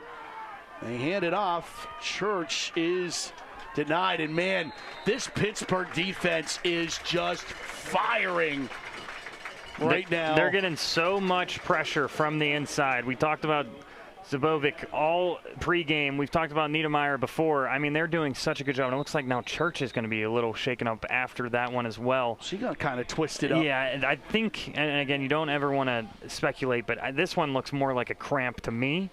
But we'll see when the trainer comes out there. She might just needs her leg stretched out a little bit here. Yep, there she goes. As a guy that played a lot of football, that looked like a cramp all the way. It's one of those, like, you can't describe it when it first happens. You're just on the ground and you're like, listen, I'm not seriously hurt, but I can't move my leg. So, and they're going to move the clock back to 1 minute and 33 seconds for Cincinnati. And I saw the huddle there. Emma Gurley made a really nice play on Williams on that fumble. That ended up being the injury play, but Emma playing a lot of backup quarterback last year, and got a couple games that she started. Now they're using her in any avenue that they can. And she's been described as just an athlete, so you just get her on the field any way you can, and she'll make a tackle or a big play, a splash play, like she did. Long time here for Mason. She looks and then decides to chuck it out of bounds. Great coverage by the Pittsburgh secondary. You may not have been able to get the rush, but nothing available downfield. And what's impressive, too, Angela Mason, as you see, she had a lot of time. We've heard they don't have to throw the ball that much this year, but she's got a cannon back there. So a good job by the Passion at all times, just making sure nobody's behind you, because she's one of the most talented quarterbacks in Division II as well. But what a stop this could be, Matt. You could get the ball back with over a minute to go, possibly. It depends if this is an incomplete pass or they just run this and make Pittsburgh use their last timeout. 3rd and 10. Minute 5 to play here in this first half. On a 3rd down and 10, Mason throwing and undershooting her intended receiver. And guess who was in the grill of Mason? Kimberly Zubovic. I'm telling you, she hurt us. She had a headset on, listened to pregame, and now it's 37-20. And like I said, they didn't make them use that timeout. So if I'm the Passion now, if you get a good return here, you try to score one more time. You have enough time to do it.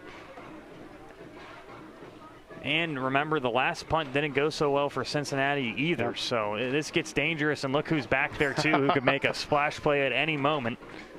Man, she has the drip. Oh, she does. David, I mean, she does. If you're a punter, you're looking at her. I'm not kicking the ball that way. There's no way. She definitely wins best dressed.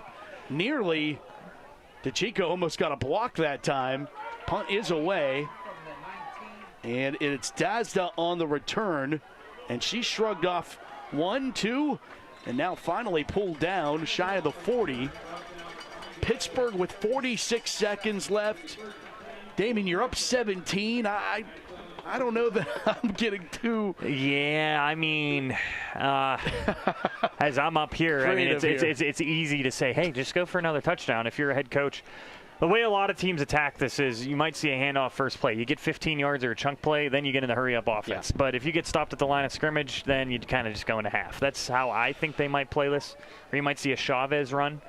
if you get a big gain, you call the timeout, then you run your little minute offense here. If you get stopped at the line of scrimmage, I think you just go in a half happy up by 17. First down, 10. Chavez is at wide receiver right now. Yeah, this might be a trick play here as Gurley flips it over. There is Chavez. Chavez going to take off. A receiver fell down, and there's a flag down because of it as they go trick play. Bethany Meyer fell down, got tangled up.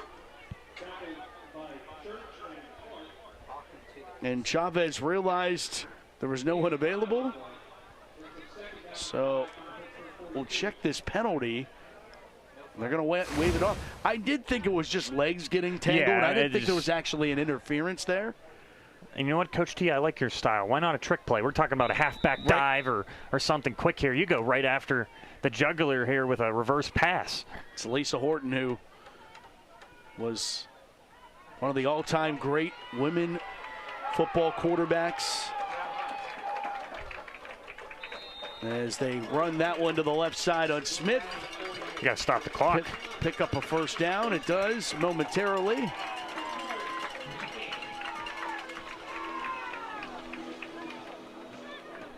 They only have one timeout left. They're going to save it. I thought they might use it there, but yeah. Maybe here if you get one more check or one more big play here. Don't mind the clock on your screen having a technical issue there, but this clock's down to 13 seconds now. And give it to Smith, then they hand it off to Cardillo, and around the end here for Angie.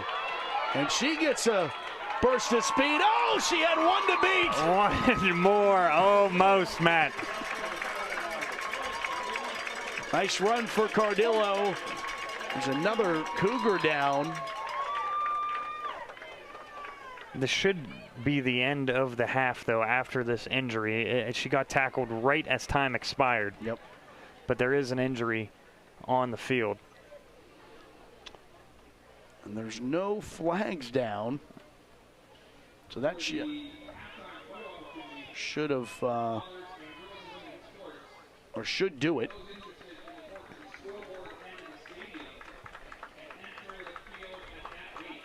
And how good does this feel for the Pittsburgh Passion to have a 17-point advantage going into the locker room?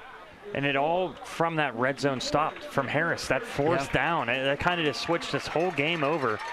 Now up by 17 against a very talented Cincinnati bunch. What an answer so far for the Passion.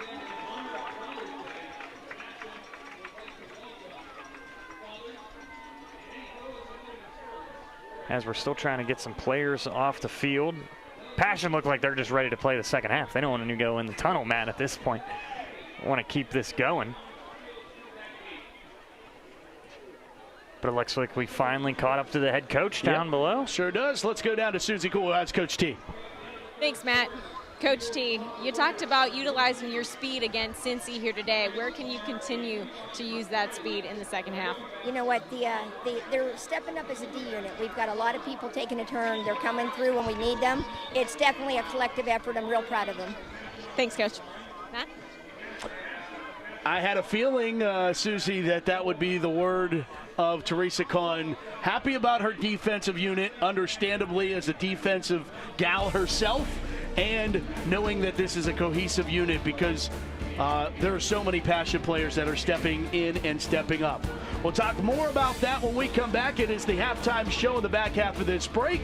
37-20, Pittsburgh leads Cincinnati, and our halftime show when we return here on Sportsnet Pittsburgh.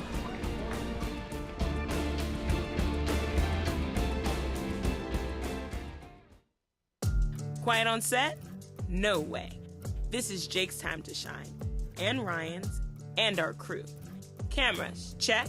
Drones, check. Checking that shot we just checked? Double check. We ain't got time to chill. We're out here capturing this action. This is when we get to work, to bring you every moment live, no matter what. Broadcasting changes everything. Transform how you experience the game with JRM Video Production. At Diesel Sports Complex, located in Cranberry Township, our mission is to develop athletes, empower families, and transform communities through elite coaching, innovative programs, and total player development. We proudly support female athletes and partner with the Pittsburgh Passion to inspire the next generation of strong, confident leaders. Whether it's private sessions, small group training, rep access, or full development memberships, we meet athletes where they are, and it starts with one visit, one session, one rep. Most individuals, when they have an injury, they want to get back immediately, whether that is getting back to work or getting back to sport or getting to their next yoga workout. We really want to give them pain-free function and mobility as best we can for the extent of their lives, so they can be active, so they can enjoy being with their loved ones.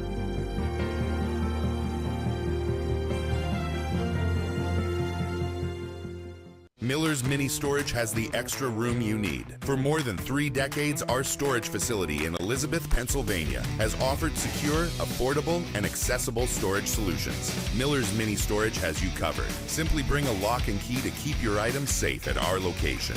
New insulated units are available with dawn to dusk access. Storing with us is easy and convenient. Visit millersministorage.com today and reserve your space. Miller's Mini Storage. Your space, your way. And you're welcome back to the Pittsburgh Passion coverage. 2025 Passion football, 37-20. Passion lead it. Want to thank all the 2025 Passion partners. Thank you so much for contributing and doing everything that you can to support our Pittsburgh Passion. And if you, the Passion fans, we ask that you support our supporters. That's how we continue to make these things happen. So, Susie Cole, third member of our crew, got a chance to catch up with two of the Pittsburgh Passion captains in our Captain's Corner. Susie. Welcome into the Coach's Corner presented by Voodoo Brewery. I'm Susie Cool alongside Ellie Malarski and Jana Meister here today. Ellie, I'm going to start with you. This season's the final regular season game for the Pittsburgh Passion. What has been the biggest accomplishment for this team so far? Biggest accomplishment for our team, I'd say, is our energy. I really feel that we've been very consistent. I know the last game was a challenge, but at the same time, it gave us an opportunity to keep that consistency and really keep building up and supporting each other. Our support has been phenomenal.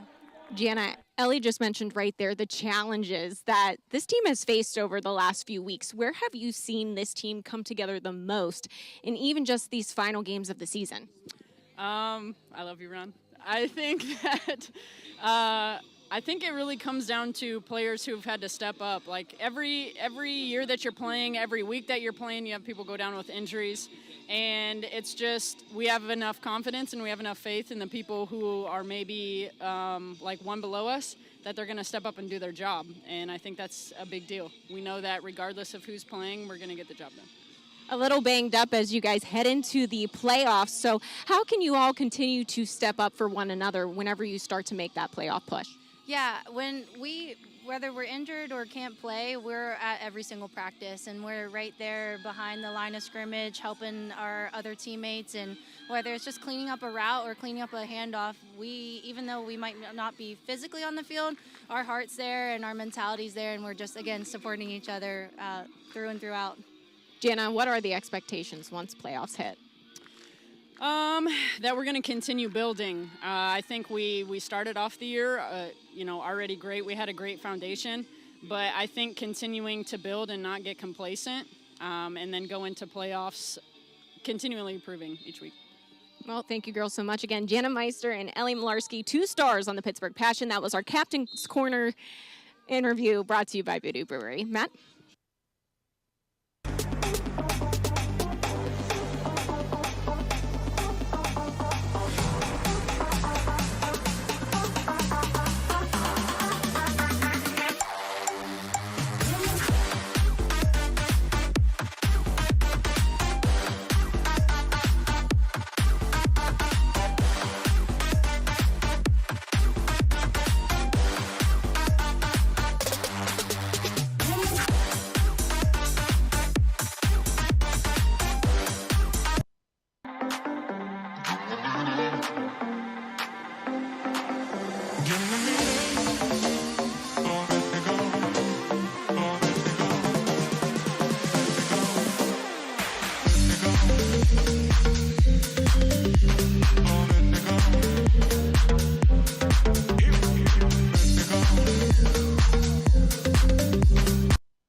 Stay connected with all the action.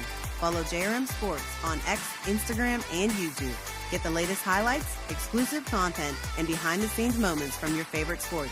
Don't miss a second. Follow us today.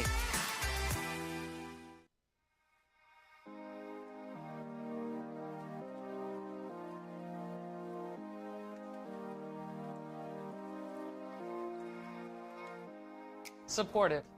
Grateful. Inspiring. Connected. Integrated. Community. Communication. Great. Fun. Meaningful. Inclusive. Dedication. Professional. Care. Opportunities. Excellent. Passionate. Family. Family. Awesome.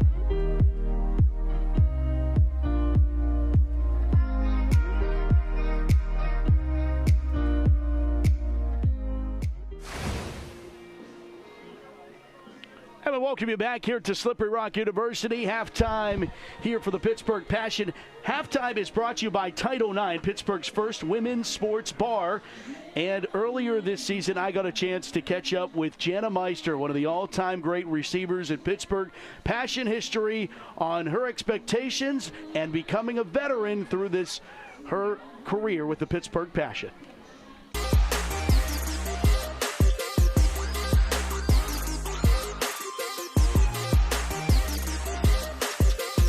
Having some resiliency from last year, a lot of injuries, a lot of plug-and-playing players, moving players around.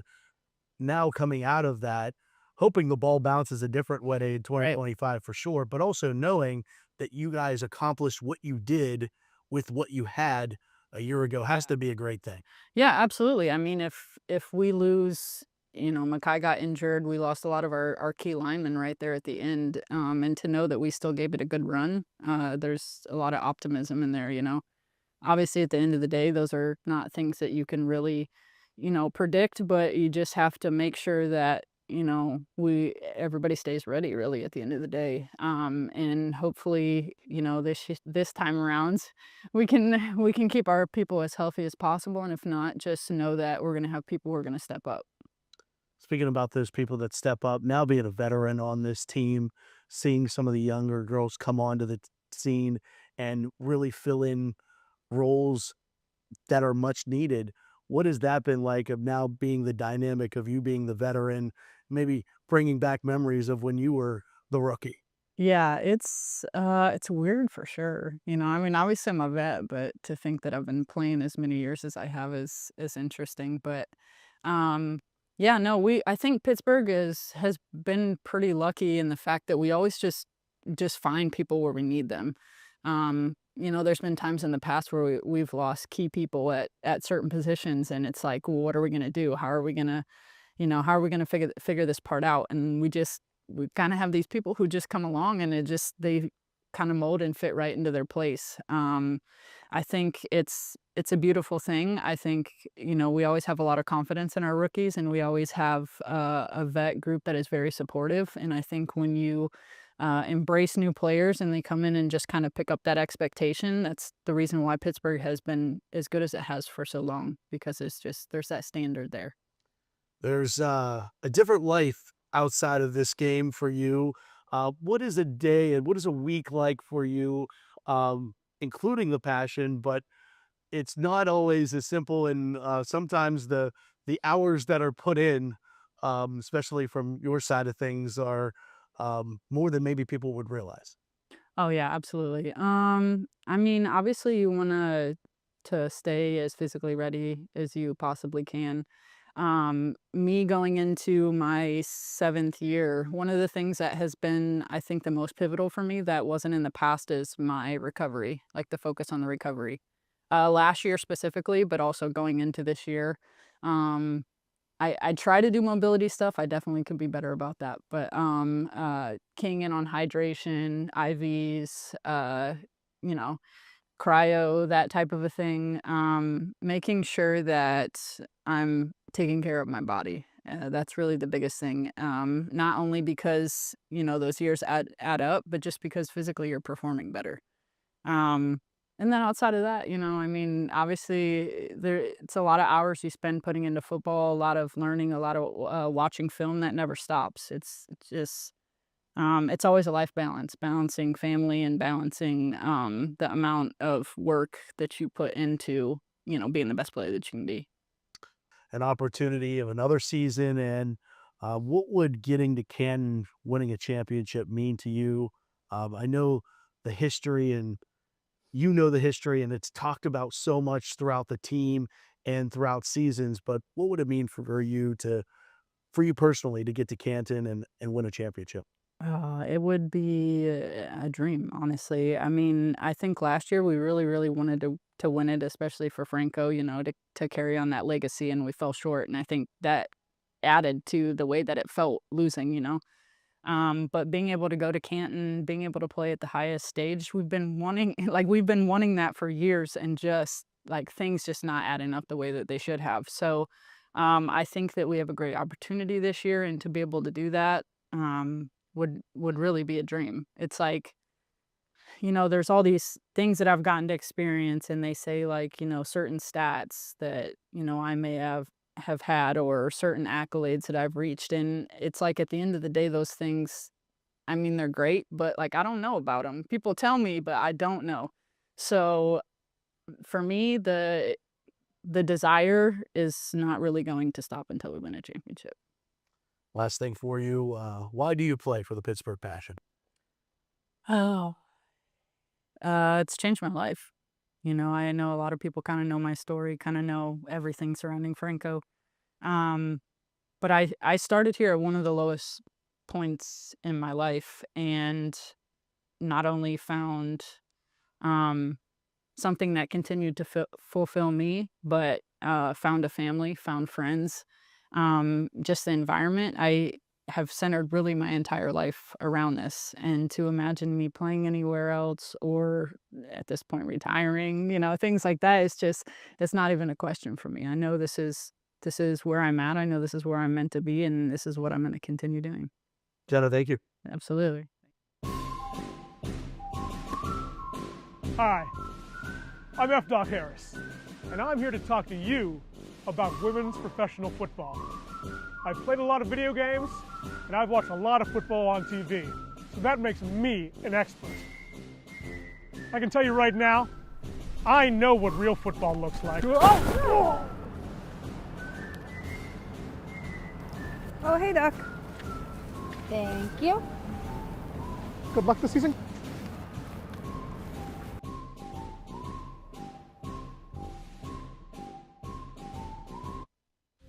At Diesel Sports Complex, we don't just train athletes, we build game changers.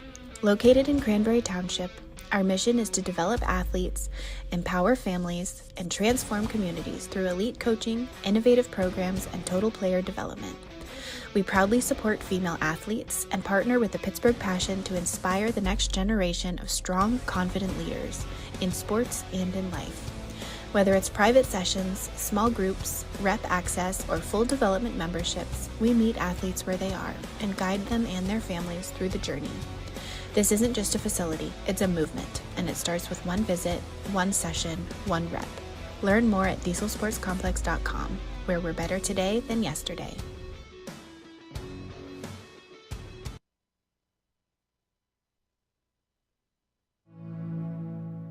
Let's change. Let's change the odds for the toughest infertility cases. Let's change survival rates for triple-negative breast cancer. Let's change outcomes for moms struggling with opioid addiction. Let's change the gender bias in medical research. Let's change the way the world treats women at McGeeWomens.org. Tonight's third quarter is brought to you by UPMC Sports Medicine, the official medicine provider of the Pittsburgh Passion. Welcome back for the third quarter of our WFA Pro Game of the Week. Pittsburgh Passion on top of the Cincinnati Cougars, 37-20 after one half of play. Thanks to Jana Meister for her talk with us at halftime as Cody Johnson puts a boot into this one. It's bobbled. On the return here for Cincinnati, Akabaku again on the return. And congratulations to Jana Meister and her engagement to Makai Chavez. So congratulations to those two on their engagement last week. Best of luck and best wishes. Wide receiver, quarterback combo. The perfect. How does that conversation go at home if you miss on like an open pass? Or I mean, that's just. Well, that's awesome. That's unreal. And I mean, it shows leading receiver on the team. Always trustworthy. Hope she is back healthy soon on the field as well. Oh, the snap goes over the head of Mason. She'll drop down to grab it at the 20-yard line. And Cincinnati has just not found their footing since Williams left. And they've, a lot of credit to what Mason has done. They've scored a touchdown since she's been out. But you could tell that their bread and butter is just not there. Yeah, and I mean, you have to change your whole entire game plan when you have the best player in Division II football out for the rest of the game. Your playbook is styled to her liking and a lot of those things. So now you're throwing the ball a lot more, and you got some players in there that wasn't expecting to get 10, 15 carries in this game. Shotgun formation for Mason. Another high snap. She'll pull it down this time. Step up into the pocket. Pressure comes from behind. Niedermeyer's chasing her. She lobs it too far. Incomplete. And that was Niedermeyer was an inch away. I mean, at any point, I was like, oh, she's about to go down. And just good job by Taylor to maybe sense that pressure and get that ball out at the last possible second. But this pass rush in the second and now third quarter for the Passion has been unbelievable. They're getting pass rush from the DNs to the defensive tackles to their outside linebackers. 3rd down and 22 for the Cougars. Back at the 21-yard line.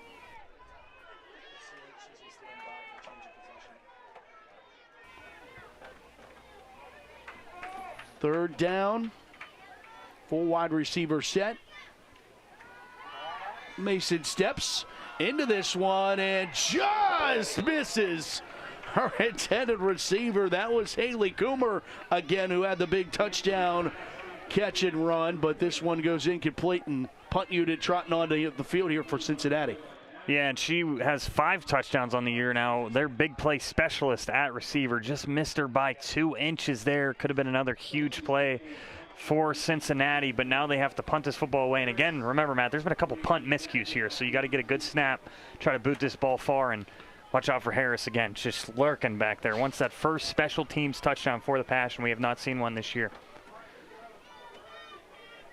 Punt gets back there. Not much of a rush. And here's Harris.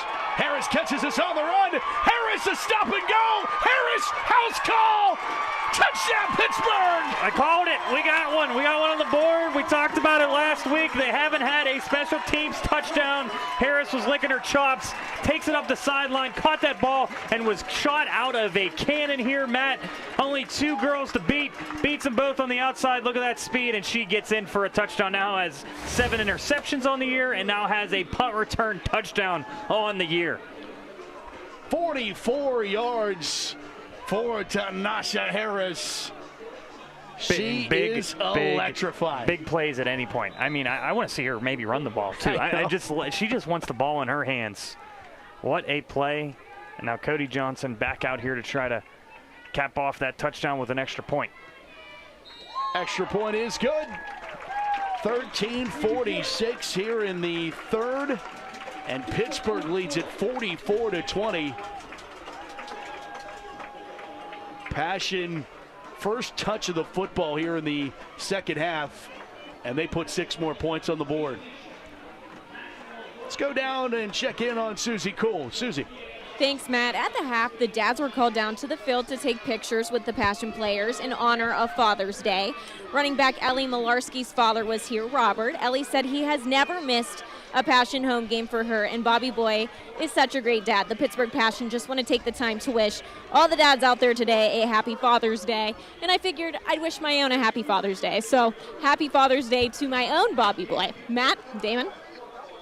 Thank you, Susie. Absolutely happy Father's Day to all the fathers who, it's a little more special. The dads are in the stands watching their daughters compete, and it was really cool at halftime to see all the dads down there, and happy Father's Day to all the fathers. Happy Father's Day to my dad, Alfonso, enjoying it down there in Florida right now. Oh, must be nice. Yeah. It rained sideways here. We've had good broadcasts out here so far. The weather's okay, but yeah, enjoy the Florida sunshine. I bet that's fantastic right now.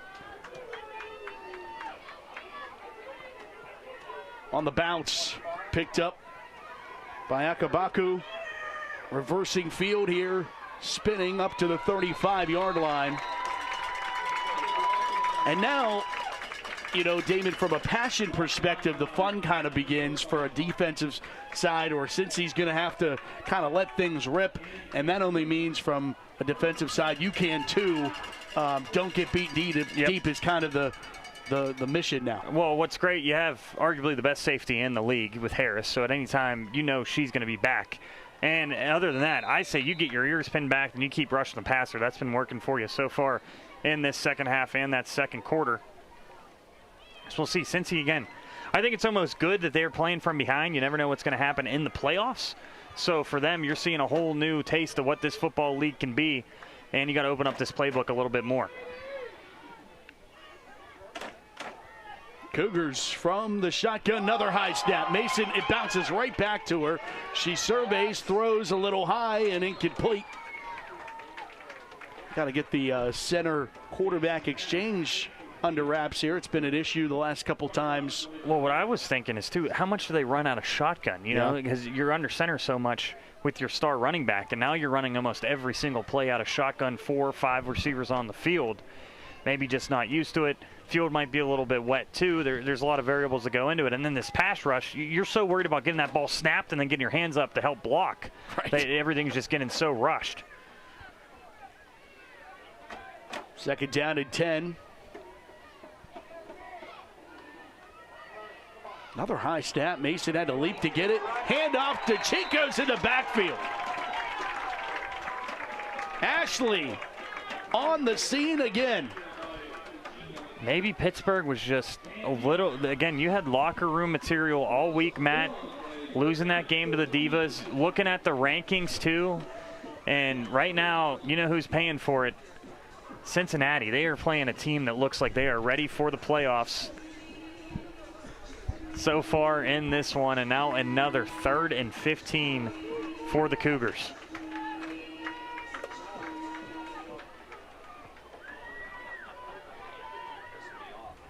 Mason will throw to the far side and gets some of the lost yardage back, but gets to the sticks no further, courtesy of Grace Dadsda, who wraps up quickly.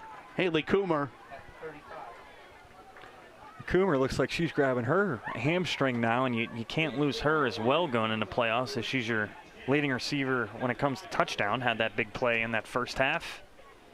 Looks like she's just going to get stretched out on the sideline, though. Hope she's okay. And now, what do you do here? Do you just kick this ball out of bounds? You got Harris back there licking her chops for another one. We've almost seen 2 blocked punts as well. Harris and Daza back to receive it. Here's Harris. Don't look like she's going to get a chance at this one. She's running away because she was tempted. She's like, I could maybe go for this ball, but she's just going to run away. Heads up play there for the Passion. Offense gets back to work. 24-point advantage for the black and gold. Trying to bounce back after a loss last week to DC, their first and only blemish of the season against a team that hasn't lost since the middle of May of last year. The last time Cincinnati lost a game, and that was by 1 point. Got to go back to their inaugural season before they lost a game by multiple scores. And it's Ari Smith picking her way for 3 yards on first down. And again, this isn't a slight on anybody. That's why you try to move your way up. You go D3, you go D2, and now you're getting a taste of like what this league is. This is a team, Passion, they tell you they're not firing at all cylinders yet. They're waiting for the playoffs, and I think this is a really good game, but then you get a week off. Hopefully get that 1 seed.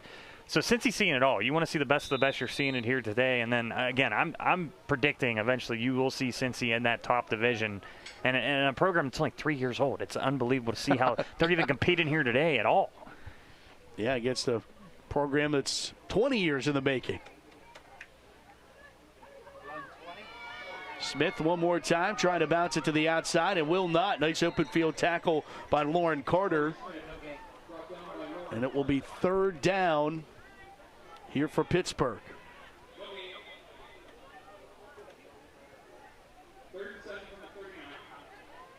And Pittsburgh, you're up by 24.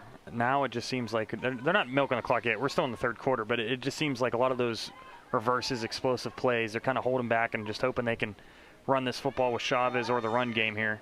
Chavez lets this one go. It's a jump ball, and it's overthrown, incomplete. Chichi Gatto, the intended receiver.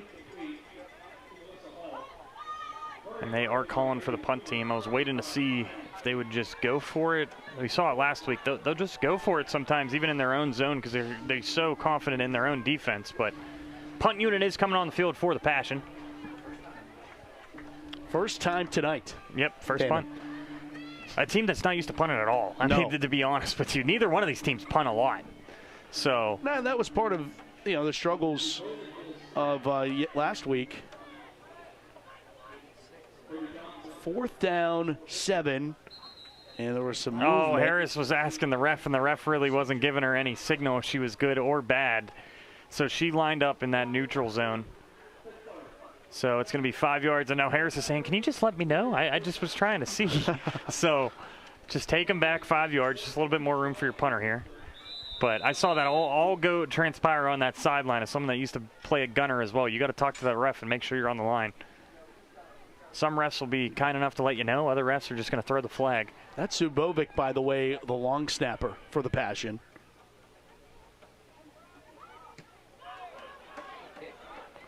Good boot by Johnson. That rolls beautifully out of bounds at the 30-yard line. Doesn't allow for a return. Passion defense right back out onto the field. 10:48 to play here in the 3rd. Our 3rd quarter is brought to you by UPMC Sports Medicine, the official sports medicine provider of the Pittsburgh Passion. And again, Cody Johnson, I say it all the time, but one of my favorite players. She can punt, she can kick, catch a couple passes, couple touchdown passes this year. She'll block. Just one of those players you love having on your team, and you don't realize how important she is until you see the miscues on Cincy when it comes to punting. That's a really good way to flip the field right back for your defense. No doubt. Coaches collegiate soccer as well, and you can see the boot on display here on the kickoffs, the extra points, the punts.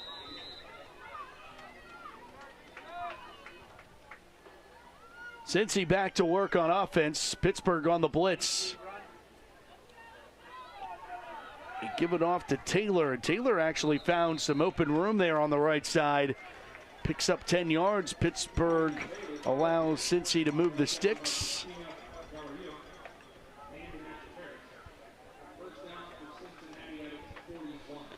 And for Cincy, you're just trying, again, we hope not, but if Williams is out for an extended period, how your offense is going to try to run in the Division II playoffs here. So this 3rd and 4th quarter is still very important. Down by 24, you never know what happens, but if you don't win this game, you at least need to find your offensive identity without Williams on the field.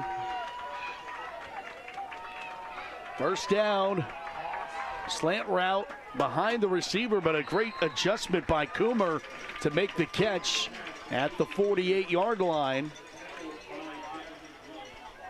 Gain of 7 on first down. You got to give, again, Angela Mason props.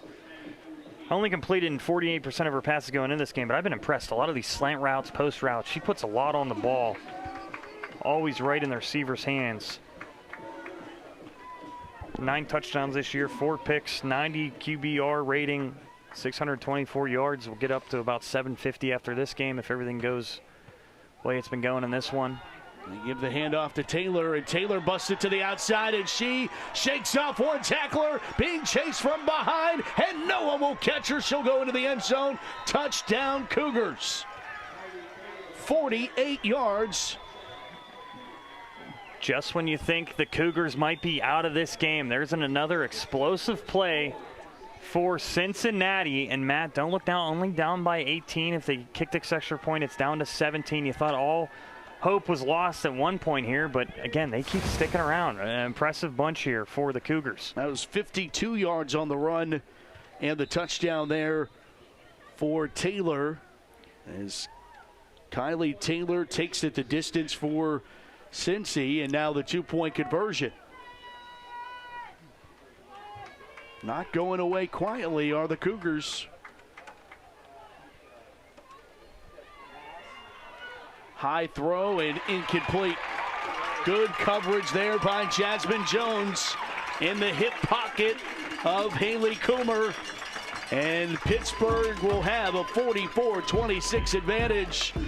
You expected these two championship contenders to never go away. You shouldn't either.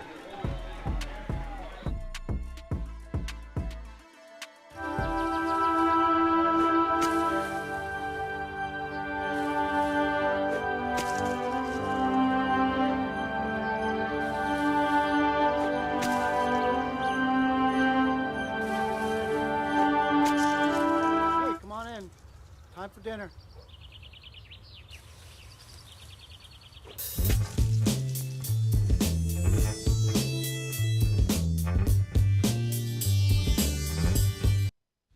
At Diesel Sports Complex, located in Cranberry Township, our mission is to develop athletes, empower families, and transform communities through elite coaching, innovative programs, and total player development.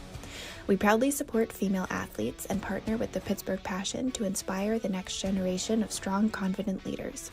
Whether it's private sessions, small group training, rep access, or full development memberships, we meet athletes where they are, and it starts with one visit, one session, one rep.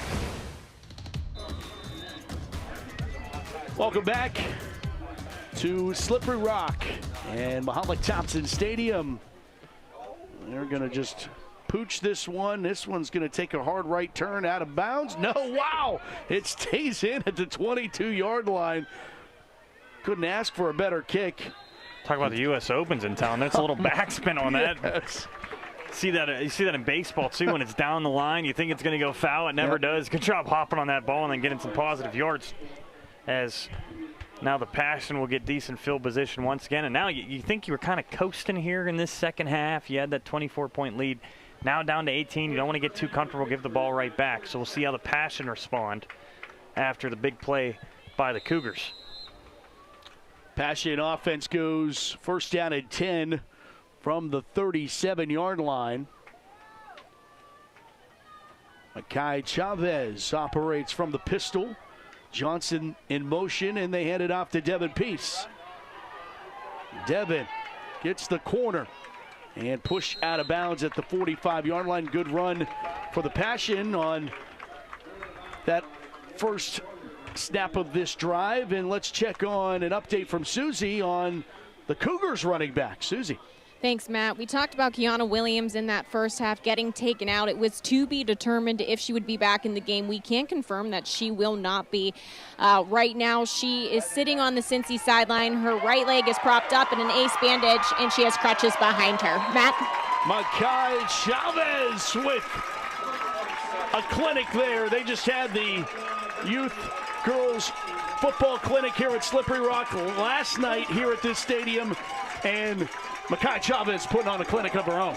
Now, always is. You never know when she's just going to have a big run for herself. Dual threat quarterback to a T for the Passion. What a run by her. 28 yards on the run. Peace gets the carry there and gets planted in the backfield. Yeah, a little miscue in the backfield there. Looked like it might have been a read option fumble here, but Passion keep possession of the football. And second down. It's unreal that Chavez, her arm talent's so good too. As you can see Williams there on the edge of the bench. A couple Gatorade towels on her shoulder. But Chavez, I mean, she could just play running back if she really wanted to. I mean it, like the way she runs the football. But then out of nowhere, you'll see her just throw a dime down the field. It is unreal how much of a dual threat she really is. Devin Peace gets the carry, and she's stacked up at the 36-yard line. Nowhere to go there. Carrie Nauer on the tackle. Shout out to the Cincy faithful across of us still in this game, the crowd over there, and the players. Again, this just feels like eventually it's going to be a big rivalry. I keep saying that, but Cincy, Pittsburgh, black and gold, you got the orange stripes over there. Rolling, pressured. Chavez gets it out, threw it, and completes it, and there's still no whistles. I think that they're going to... That was Emily Tunney, so that should be illegal touching. Yeah, I was waiting to see if she was eligible or not. There we go. And she knew. I mean, you could tell right away. She goes, wait. Like, I think she just wanted to help Chavez out because there was so much pressure on her. So she just threw it. And then we're like, oh, wait. I shouldn't get tackled, but I'm going to get tackled anyway, so why not get a couple yards too? So. Cougars back up Pittsburgh.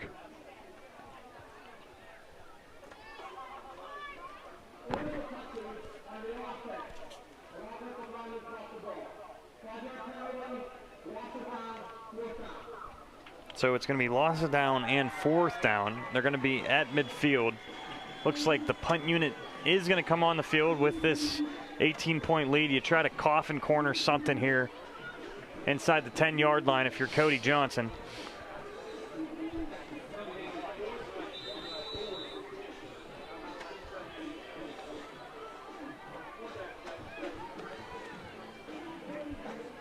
Tooney's still laughing. I think she's, you see 87, you think tight end. She plays offensive tackle. Really good job, too. And she's just laughing like, man, that was a lot of energy for something that doesn't even count. She is not drunk on this team. No. So she's just laughing probably like, I didn't expect I was going to catch a football today, but I guess I can. Busy second half here for Cody Johnson. Really good punt, too. Oh, this is beautiful. This is perfect. Could you get it any better, Cody? I say how much of a weapon she is on this team, and look who gets that ball. Harris, as the gunner, goes all the way down, gets it on the 1-yard line. All these players just keep showing up, and watch this perfect spin off of this bounce, and then Harris heads up. I would have got scared and touched it at the 4 or 5, and she was so... She knew right away. She's like, listen, it's going to go down right at that 1 or 2. Keeps her feet out, too, because then that's illegal as well. Right. So what a good job by Harris and Cody Johnson just being a utility knife for this team once again. I talk about her all the time, but so impressive that she can kick extra points, kickoffs, and do the punting duties. Usually pick one. That's just how it goes, but she can do it all, and it's fun to watch, and good job to Harris. We talk about the 7 interceptions, but being a gunner on special teams is very important as well. No favors given to Cincinnati here, starting this drive at the shadow of their own goalpost here. Mason will pass from her own end zone and just throw it over everybody incomplete. She knew there was pressure, and you got to be careful. You could almost call that she was still in the pocket, but there was a receiver downfield. Just you can say, oh, I overthrew it. I saw her. And look at this cool camera angle we got here. You can see this pressure coming right at her. She goes, oh, I got to get this out right now. Just does about a second ago. Niedermeyer was coming back there. Would have loved a safety.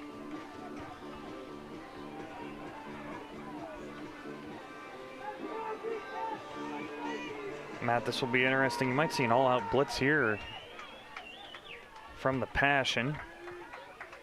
Here it comes. And they push it to the outside. They do get her out of the end zone. Stopped at the 2 as Kylie Taylor gets the carry. Good job by Kylie to just get that out of the end zone, because you saw that blitz coming. You see how many people were in the backfield as well. Just get out to that edge and at least get some breathing room out to the 2-yard line. But Cameron Rufner on that tackle. Yeah, and as you've been talking about when this happened to Passion last week, you just feel so uncomfortable trying to punt this football too. You got to get like 3-4 yards. It'll be interesting how Cincy attacks this 3rd and 8. And if you're the Passion, I send everybody. I mean everybody except for your 2 corners, and you have Harris back there, and just you try to get a safety. 3rd down, 8. Ball now at the 3. Back to pass Mason. Gonna just try to cook one up deep down the field, and here comes the flag. Pass goes incomplete, intended for Coomer, but maybe a little bit too much contact there from Jasmine Jones, who had a great play in the end zone for the two-point conversion a series ago. And I really like how she covers on the outside right there. There was some hand fighting on both sides. I thought they might let it go, but just got it tangled up a little bit too much, and it's going to be defensive pass interference. And I mean, this is the second game we've done back-to-back weeks. I haven't seen her called for pass interference at all. She does a really good job on that outside by her, on an island, because they run one safety, and it's Harris kind of just patrolling. So since he does get that breathing room we talked about now, though. First down and 10 from the 18 now. And they go back to the ground game, and Taylor picking her way to the 23-yard line.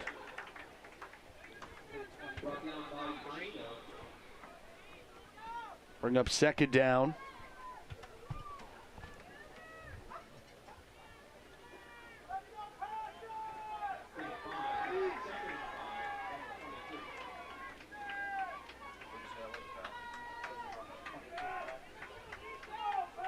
Ticking towards 4:30 here in the third. Passion faithful getting into this one again. Another carry for Taylor. She broke a tackle and then runs into a hug there from Rufner one more time.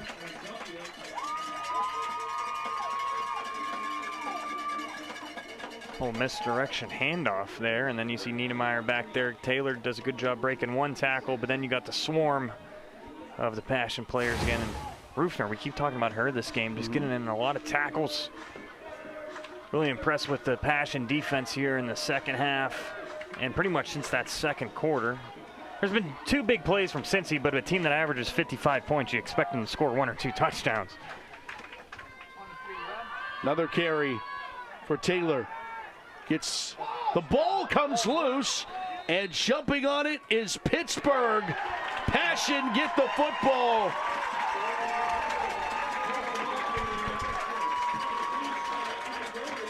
See it here, Taylor on the outside. Needs to switch that ball to her right hand, can't because of the pressure of the defense. And then there's the strip by Emma Gurley. One more time. She was the one who caused Williams to cough up the pill. So 2 forced fumbles. Not many people can say that in one game. And some people just have a knack for punching that football out at any time. So Gurley punches it right out there. And now again, here is the Passion at the 28-yard line. But another big explosive play by this defense, causing turnovers all over the place. That's the third one of the game. Smith back to work on offense. Ari Smith inside the 20 to the 17. Coming into this game, Ari Smith only had 23 carries, and today she's shown, hey, I can be a workhorse again. Keep giving me this football. Doing a really good job in this one. We've seen 2 touchdowns by her, breaking a lot of tackles. And another chunk play there, 12 yards. It's going to be hard to pick out a defensive play of the game, offensive play of the game. There's been so many. And here's Chavez keeping. Mackay turns the corner. She delivers another blow. You know it's coming. I mean, she makes that quarterback position, Damon. You know, everybody's worried about her, but she loves the contact. Oh, she loves, watch. I mean, you could just go out of bounds right here. No, I just want to get a piece. That's every single time. And then Coach T's probably down there like, please, just go out of bounds one time. It's just not going to happen. Ari Smith. Smith searching for touchdown. Hat trick, and she has it. 3 TDs for Ari Smith. Touchdown, Pittsburgh. Coming out party today for Ari Smith and a hat trick. 3 touchdowns. What a night for her. Again, came into this one, limited carries, limited opportunities. 3 touchdowns. What a night for her, and what a night for the Passion. Now up to 50 points on the board.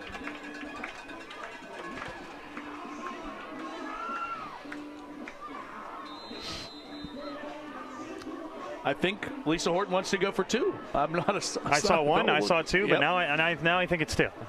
And Chavez at all times, it looks like she's begging for 2, so it's hilarious. She's just waiting to see, like, come on, we can get 2 points.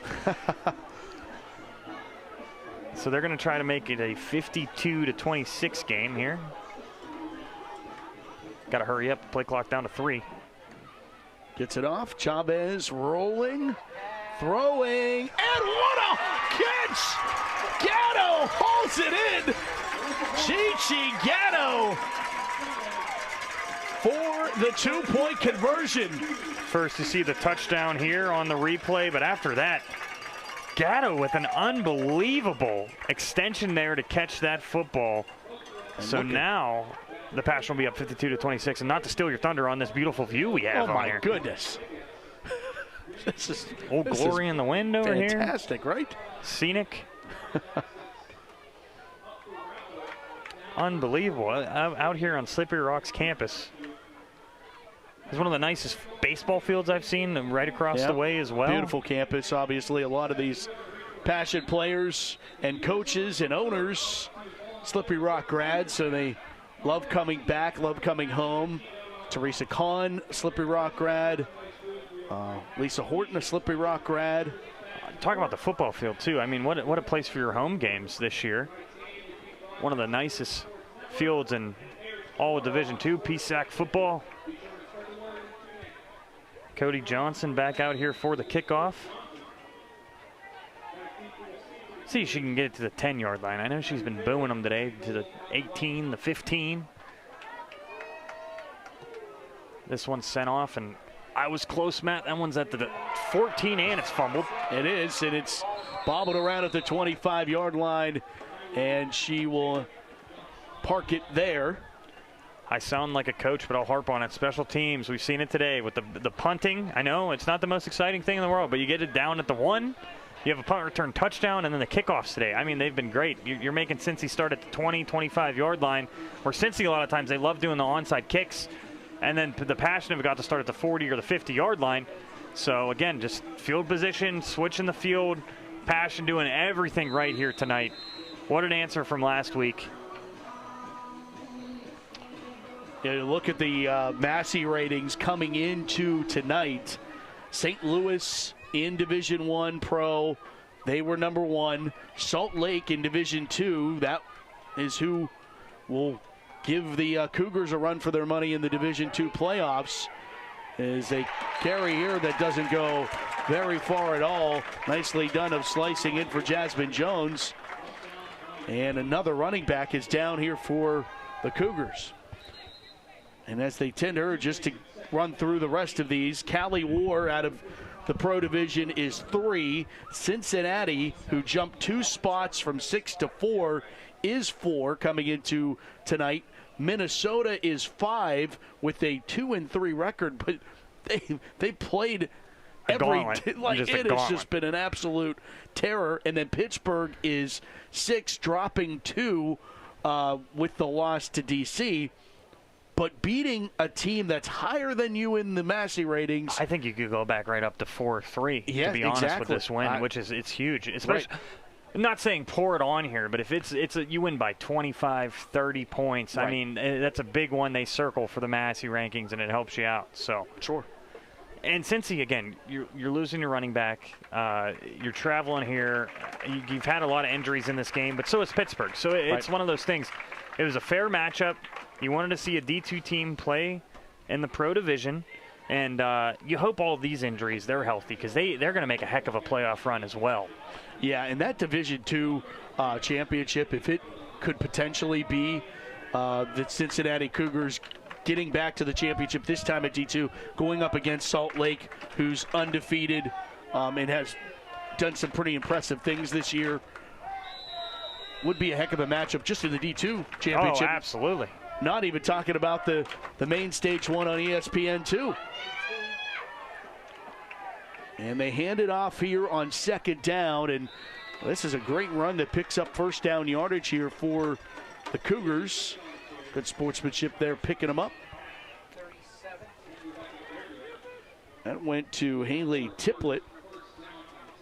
Tippett getting that carry and picking up the first down. And, Matt, we're getting so excited about the championship, but this is a big game, obviously, for the Passion, too, because there was a chance if they ended up losing this game, DC could have jumped them for that 1 seed as well. So, again, the Passion took care of business, it seems like. We still got a quarter to go, but they'll get a home playoff game.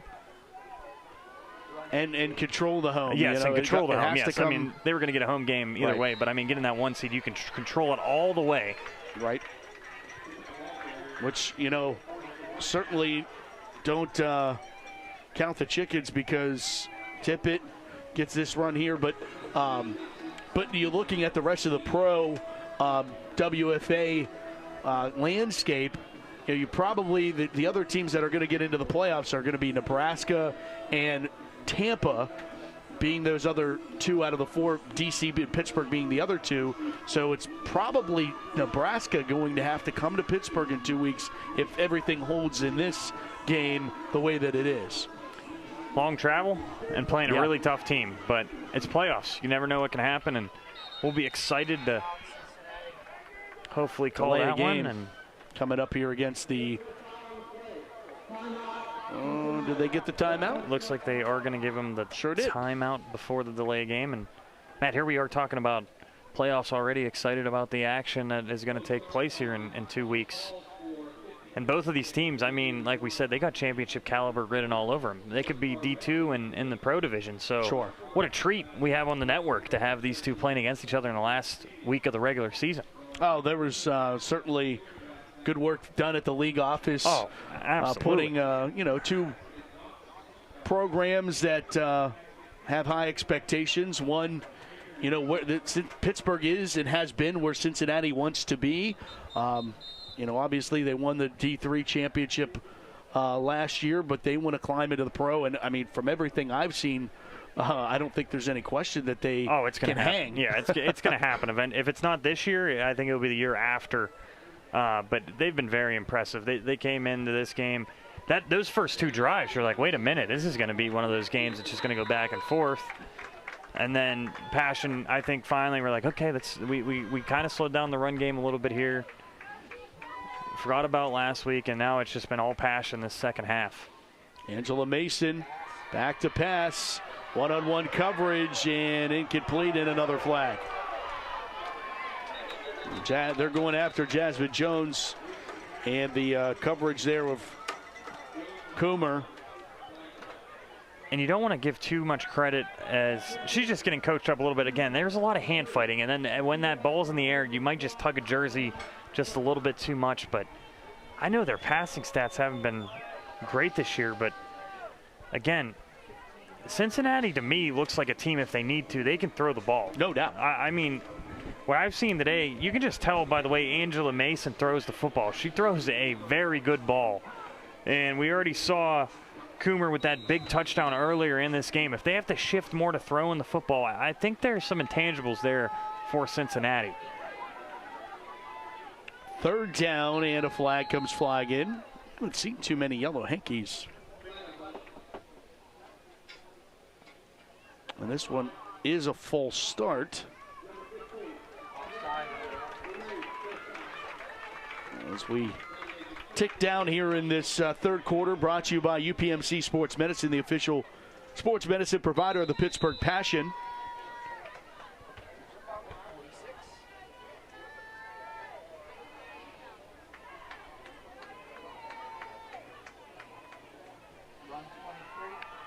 They go off the right side to Taylor. Cash comes up to make the stop.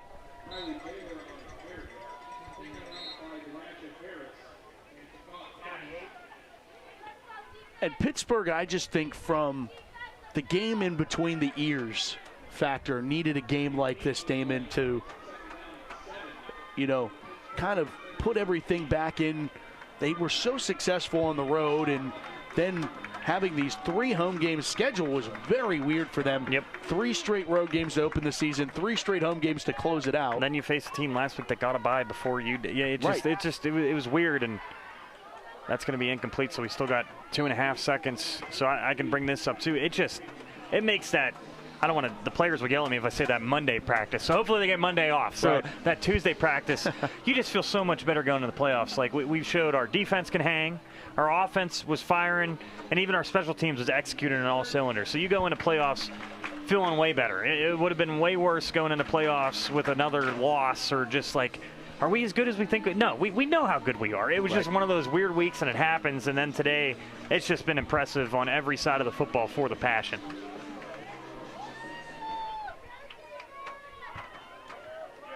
Third down 7. Mason going again. And nearly intercepted that time. Great coverage there by Jasmine Jones, and almost resulted in a turnover. We're going to turn it over to quarter number 4. 52-23. Pittsburgh leads Cincinnati. You're watching the WFA Game of the Week on the All Women's Sports Network and Sportsnet Pittsburgh. Back with the fourth after.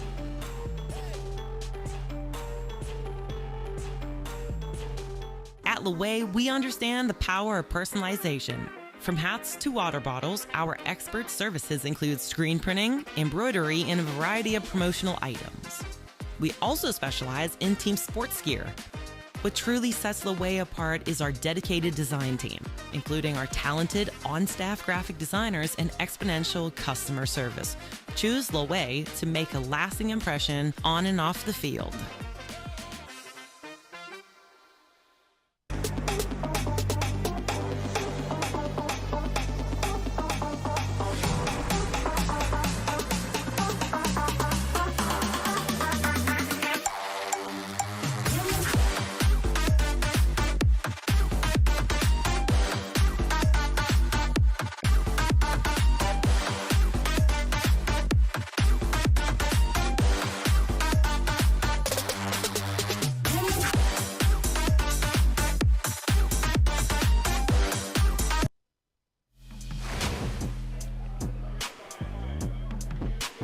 Let's play a fourth in Slippery Rock. Tonight's fourth quarter is brought to you by D1 Training North Pittsburgh. Train different with D1.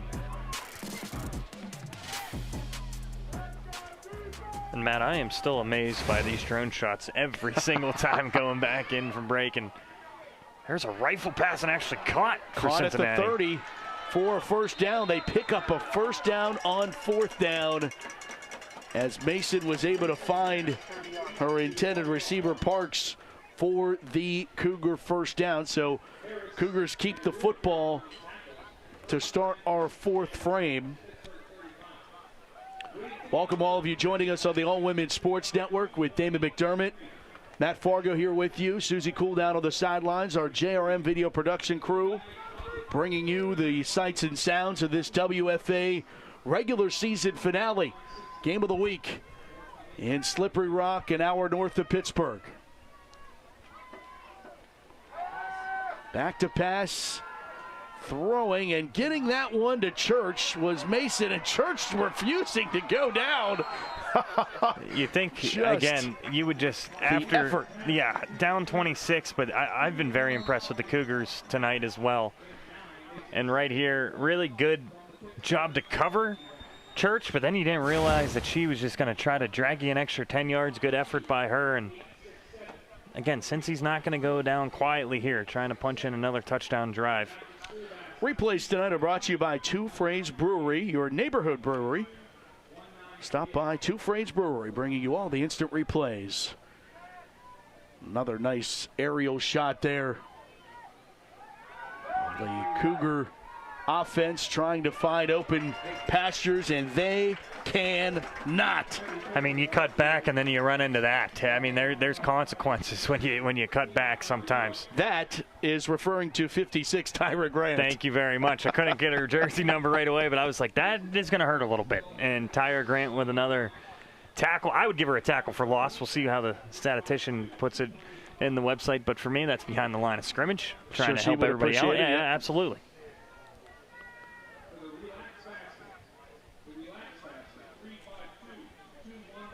Third down.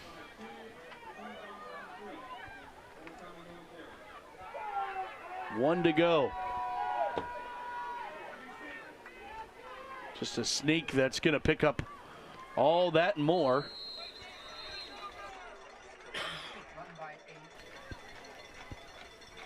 Fresh set of downs.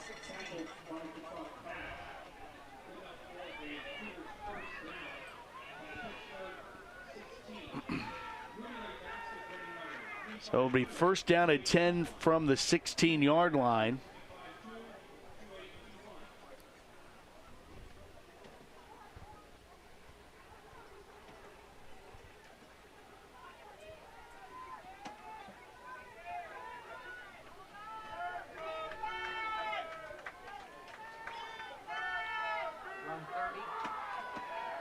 Handoff goes to the left side. Akabaku. I think you're starting to like to say that. It's a good all-name team nomination. It's an all-name team. Gold, Akabaku. First name Gold. Last name Akabaku. And she's been getting some more carries here tonight for Cincinnati, doing a good job as well. As she's smiling on the sidelines after getting an 8-yard gain there. Get a quick water break.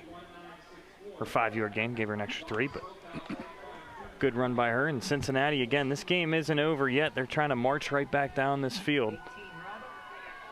A little cutback for Tippett.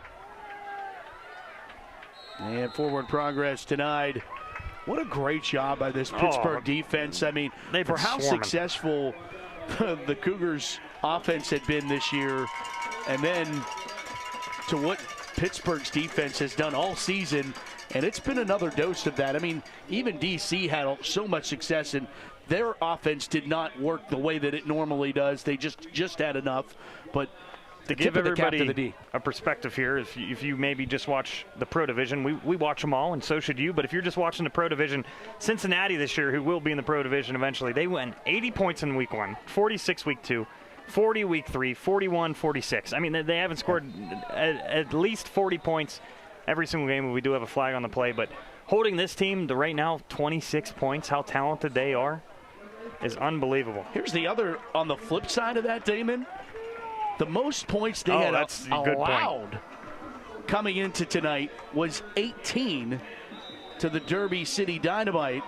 So 18 points was the most they allowed all year, and now Pittsburgh hanging 52 on them. Yeah, and I mean, now, has there been some miscues? Yes. I mean, there was an interception, there was a punt return touchdown, but other than that, I mean, this Pittsburgh Passion offense today, they've done everything you can think of. You've seen Chavez, you've seen Harris with 3 touchdowns. You've seen everybody catch a couple passes, just spread the ball all around so far for the Passion, working on all cylinders. And a throw there that goes incomplete. Tried to, I mean, perfectly placed there by Mason in between 2 Pittsburgh defenders, but it goes incomplete, intended for Caitlin Powell. And I love seeing there Harris helping her up, making sure she's okay. I was trying to say, Devin Peace has 3 touchdowns. Ari Smith has 3 touchdowns. Harris has, I mean, the ball has just been distributed all over the place tonight. And this offense is just showing you they could score in multiple ways. Harris has an interception and a touchdown. This defensive line, we got to give them props. Oh, my goodness. So many tackles for loss. We said it was going to be a big game for them, and they have responded.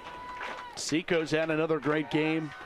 They go back to the pass, and absolute leveled as they let that one go. Incomplete, 4th down, turns into 1st down.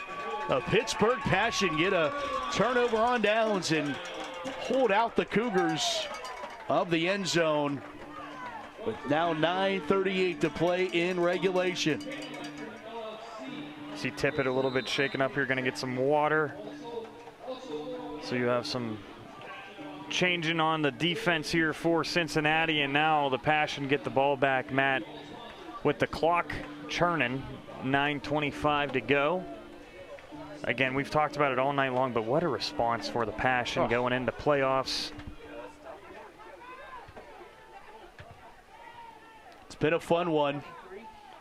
Peace trying to make it more Peace. And she gets 11, 1st down. Two-headed monster back there today. And you can put Chavez in there too. With Malarski hurt, it's awesome to see 2 different running backs and Chavez. They can just run the ball. But if you get Malarski back in playoffs too, I mean, you can just run the ball so many different ways. You can just cycle them in and out. Sarah Paladin will return. That's 4. You just have so many. Making us an international broadcast watching in Japan. Sarah, I wish I could tell you what time it is in Japan, but I have no idea. So thank you for either being up early in the morning or late at night, as everybody on the network's learning now that I have no idea about time zones over in Japan. So, Sarah, if you're up early or up late, we appreciate you very much. Second down. Maybe she can tweet at us or send us a message, because now I'm curious.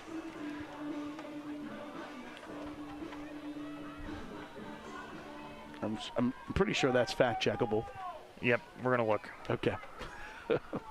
Stay tuned for, if nothing else, that as Peace gets pulled down. Church, a nice play out of the linebacker spot. If you want to be jealous of Sarah, it is currently 9:37 a.m., so she gets to wake up to a passion. Breakfast and passion. Breakfast and passion. Big win here at 9:37, June 15th. So if anybody's wondering, I know you guys are all listening, wondering what time it is over in Japan.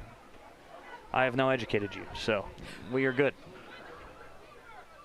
She loves the steady dose of the running back position. Now here's Chavez rolling. Chavez throwing and completing the pass again. Angie Cardillo on the reception.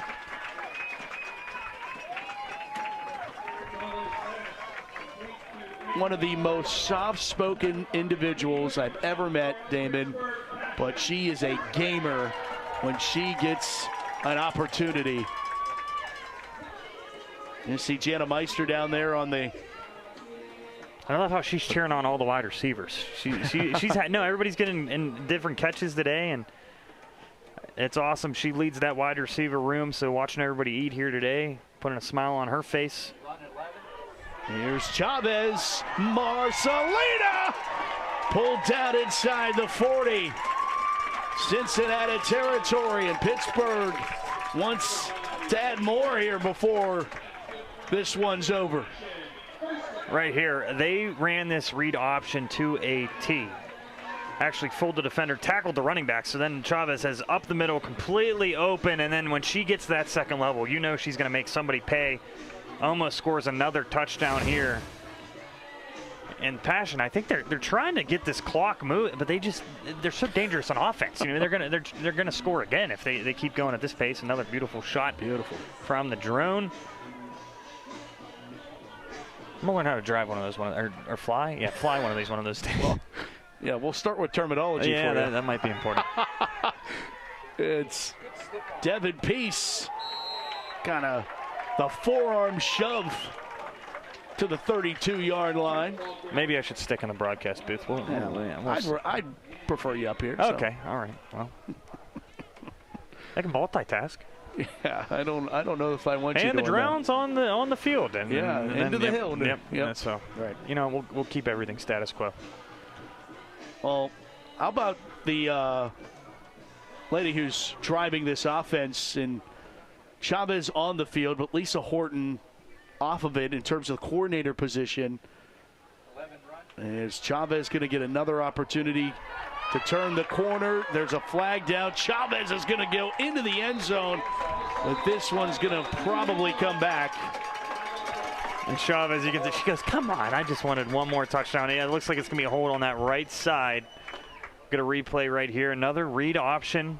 Oh, yep. Runs it so well, and yeah, just getting caught up in the jersey there. And then when Chavez gets to that corner, good luck. And you were talking about the offense, and the thing that really impressed me today, they were up tempo a lot today. Yes. It was one of those things they probably really emphasized in practice this week.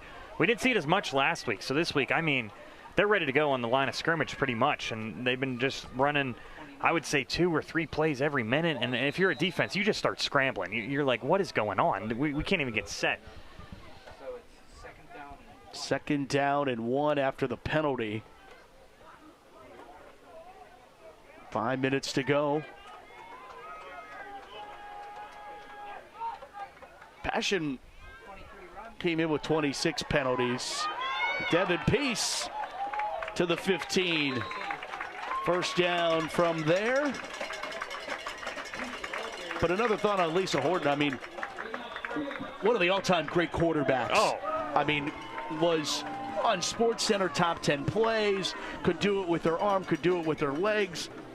One of the all-time leading passers in all of women's football. And it took so much for her to hang it up. But when she does, I mean, she's been plug and play. And someone like Marcelina, it's almost a gift for a coordinator like that. It almost feels like you're playing a video game. You're controlling Marcelina out there because she does a lot of what you did so well. Yes. And then you can put her in such good circumstances when you're calling the right plays. And today's one of those days I feel like she's smiling on the sidelines, just seeing everything develop. And then it's like, Marcelina, you can just go make a play. I mean, everything's out there for you. You can either throw it or you can run it. Everybody's open. So she decides throwing there to Johnson, who hauls in another one, and she's been grabbing a bunch today.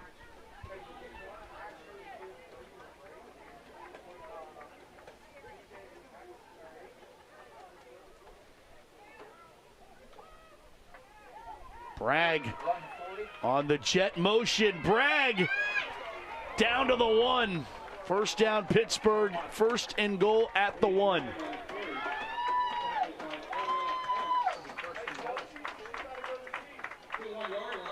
First and goal, Pittsburgh.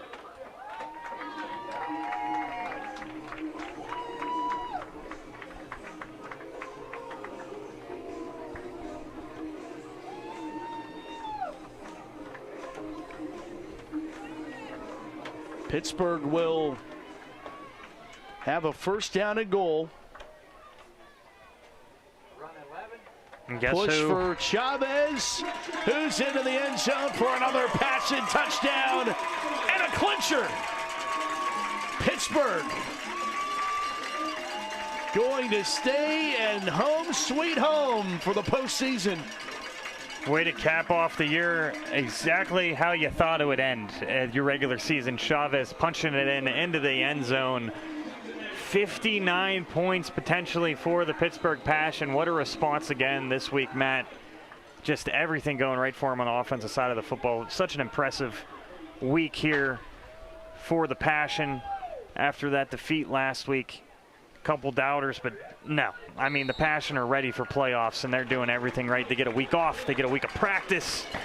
And watch out. They're going to be a very dangerous team in the playoffs.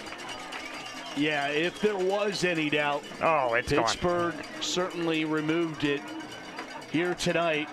Makai Chavez, another fantastic ball game from the quarterback position. Talking it over with her offense. And I love as soon as she's on the field, the smile will start. When she's on the field, I mean, she's running people over, stiff arms everywhere, breaking tackles. And then when she gets to the sidelines, it's like, it's just another day in the office. It's all good. So what a game for her today. And again, what a response for the Passion. The other thing that I love, Damon, 11 plays, 84 yards. As methodical as you can get. Just absolutely, just the perfect way, like I tried to say, to cap off this regular season. And what a view to cap off the regular season we got here. It is unbelievable. Everybody complains about the rain in Pittsburgh, but like the views you can get here are unreal. And the rain held off for this whole game. They knew we had game of the week. Everybody knew it held off. And as I say that, it'll probably start dumping rain on us here. But great kick by Johnson. Gets behind everybody. Finally picks it up. Taylor. Really good coverage there as well.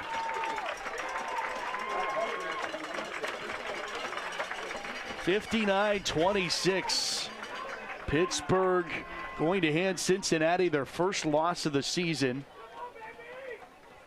as they enter the Division II playoffs. That will start in 2 weeks. They're either the favorite or the co-favorites for sure, when we talked about. Yeah, I mean, certainly Salt Lake's kind of an unknown too, so. But when you see what they did against D2 competition the whole year, Right. I mean, that's going to be an awesome championship if it ends up being them versus Salt Lake. And they might see, we hope to see, the Passion in that same weekend, hopefully. No doubt. Playing on ESPN2, the national championship game.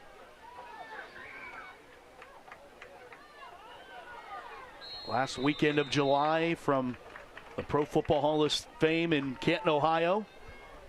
And honestly, that, to me, as this season goes, but when it gets on ESPN2, you have that, and then you kick off then the NFL and college season. I think that's such a perfect time for the showcase of this league and how awesome it really is when it's on ESPN2 in Canton. I can't wait for that, and hopefully we see both of these teams in Cannon in a couple weeks' time. And what a good tune-up game for both of these teams going into the playoffs. I mean, you saw the best of the best of Division II, the best of the Pro League as well. Yeah, certainly for Cincy and for Pittsburgh, the goal was also to make sure you stayed healthy. Yeah. Fortunately, that wasn't the case for everyone. And you remember when we got to talk to Coach T just a little bit as we're in the 2-minute warning here, that she said this is going to be a really tough game. Like, you look at it on a schedule, you never know. And they came in and they just responded and answered the best they could.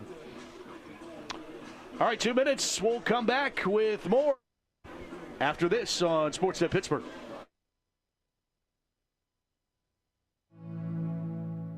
Let's change. Let's change the odds for the toughest infertility cases. Let's change survival rates for triple-negative breast cancer.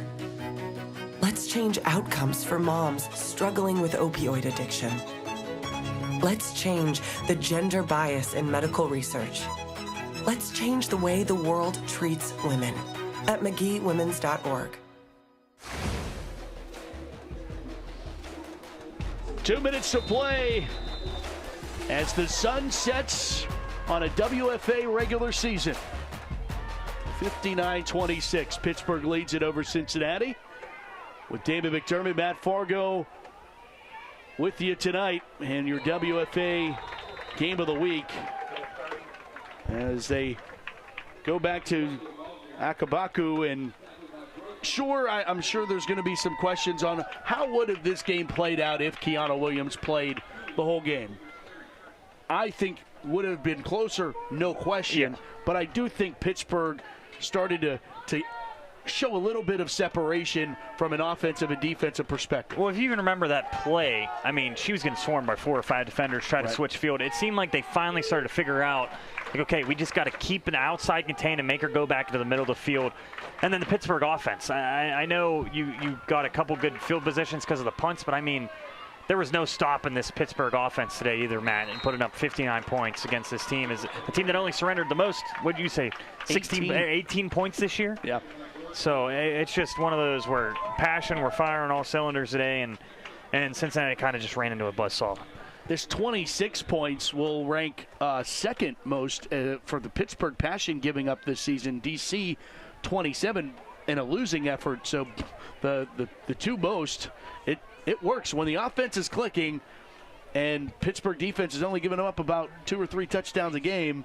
And what's underrated, what a lot of people don't talk about, is we'll get a knee here and wrap it up. But when your run game is that good and you have 11, 12-play drives, your defense gets a breather. You feel way better about the game, and then you can just command the game like you did here today, and you win 59-26. A bounce back regular season finale in the final test of the regular season. Pittsburgh gets a grade A. 59-26, a final, handing Cincinnati their first loss of 2025.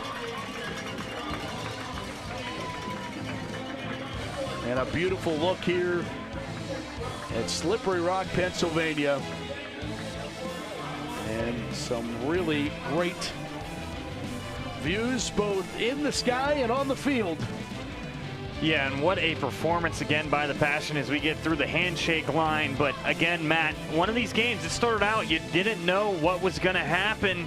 And then that second half, the Passion took over. You see Harris right there with a touchdown on a punt return, had an interception as well. And then that run game, Matt, they had 7 rushing touchdowns today. 7 rushing touchdowns today. Not many times you can say that. So the Passion offense really just blew the doors off of Cincinnati in this second half. And as you can see, they are all going to wish Williams a speedy recovery. Awesome. And it's the unbelievable. Best of sportsmanship right there. You're seeing every single player go over there and wish her the best of luck with her recovery, because I think they noticed right away what a special player she really is for this whole entire league. And you hope she's back for the playoffs. If not, you hope she's back next year. You see what it means to her. Oh, it's unbelievable. As everybody's trying to check out. Look, they're looking at her ankle like that better be good for playoffs. Right. And I mean, that's awesome. That is unbelievable. That's awesome. Great job by our camera crew to capture that special moment as well. And I think she was even surprised by it. And it just shows you what this league is all about. And me and Matt, we're privileged every week to be doing these games, and we're so happy to do these games. And that was awesome. That really was. Very, very cool moment there.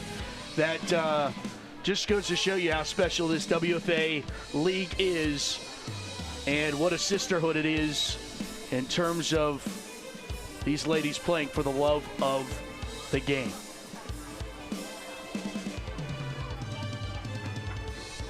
Now we're waiting on Susie Cool to grab our post-game player interview.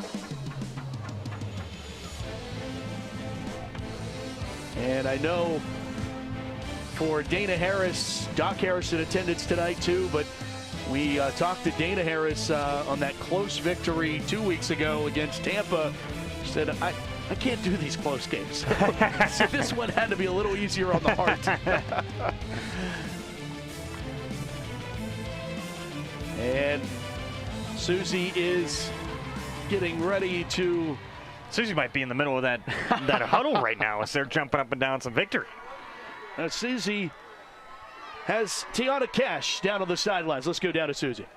Thanks, Matt. Tiana, after that first quarter, the Passion putting on a defensive clinic, what adjustments did you make defensively to come out with this win? We stayed as a team. We stayed as a unit. We fought like 110% harder, and we was ready for this moment, and I just want us to keep going as a team. After the battle back and forth against Tampa and then a loss against DC last week, how badly was this win needed headed into playoffs? It was a team battle. As like right now, we needed it, and I'm glad we did get this win. So now we get to move on and keep building as a team, keep building as a unit, and especially keep building as a family. Thanks, Tiana. Congrats. Matt? Thank you, Susie, and thanks to Miss Cash, who was cashing in on a lot of defensive plays tonight. Had a couple tackles for loss. Think she was in on a sack as well. She's always fun to watch. Has a really nice rip move on a defensive line. And last week she was in on a bunch of plays too. And tonight was one of the reasons why that run defense did so well. We talked about the defensive line in pregame, and I mean, they did exactly what they needed to do here tonight. Exactly what the Pittsburgh Passion needed to do. Make a statement heard all around the WFA. Winning over Cincinnati tonight, 59-26.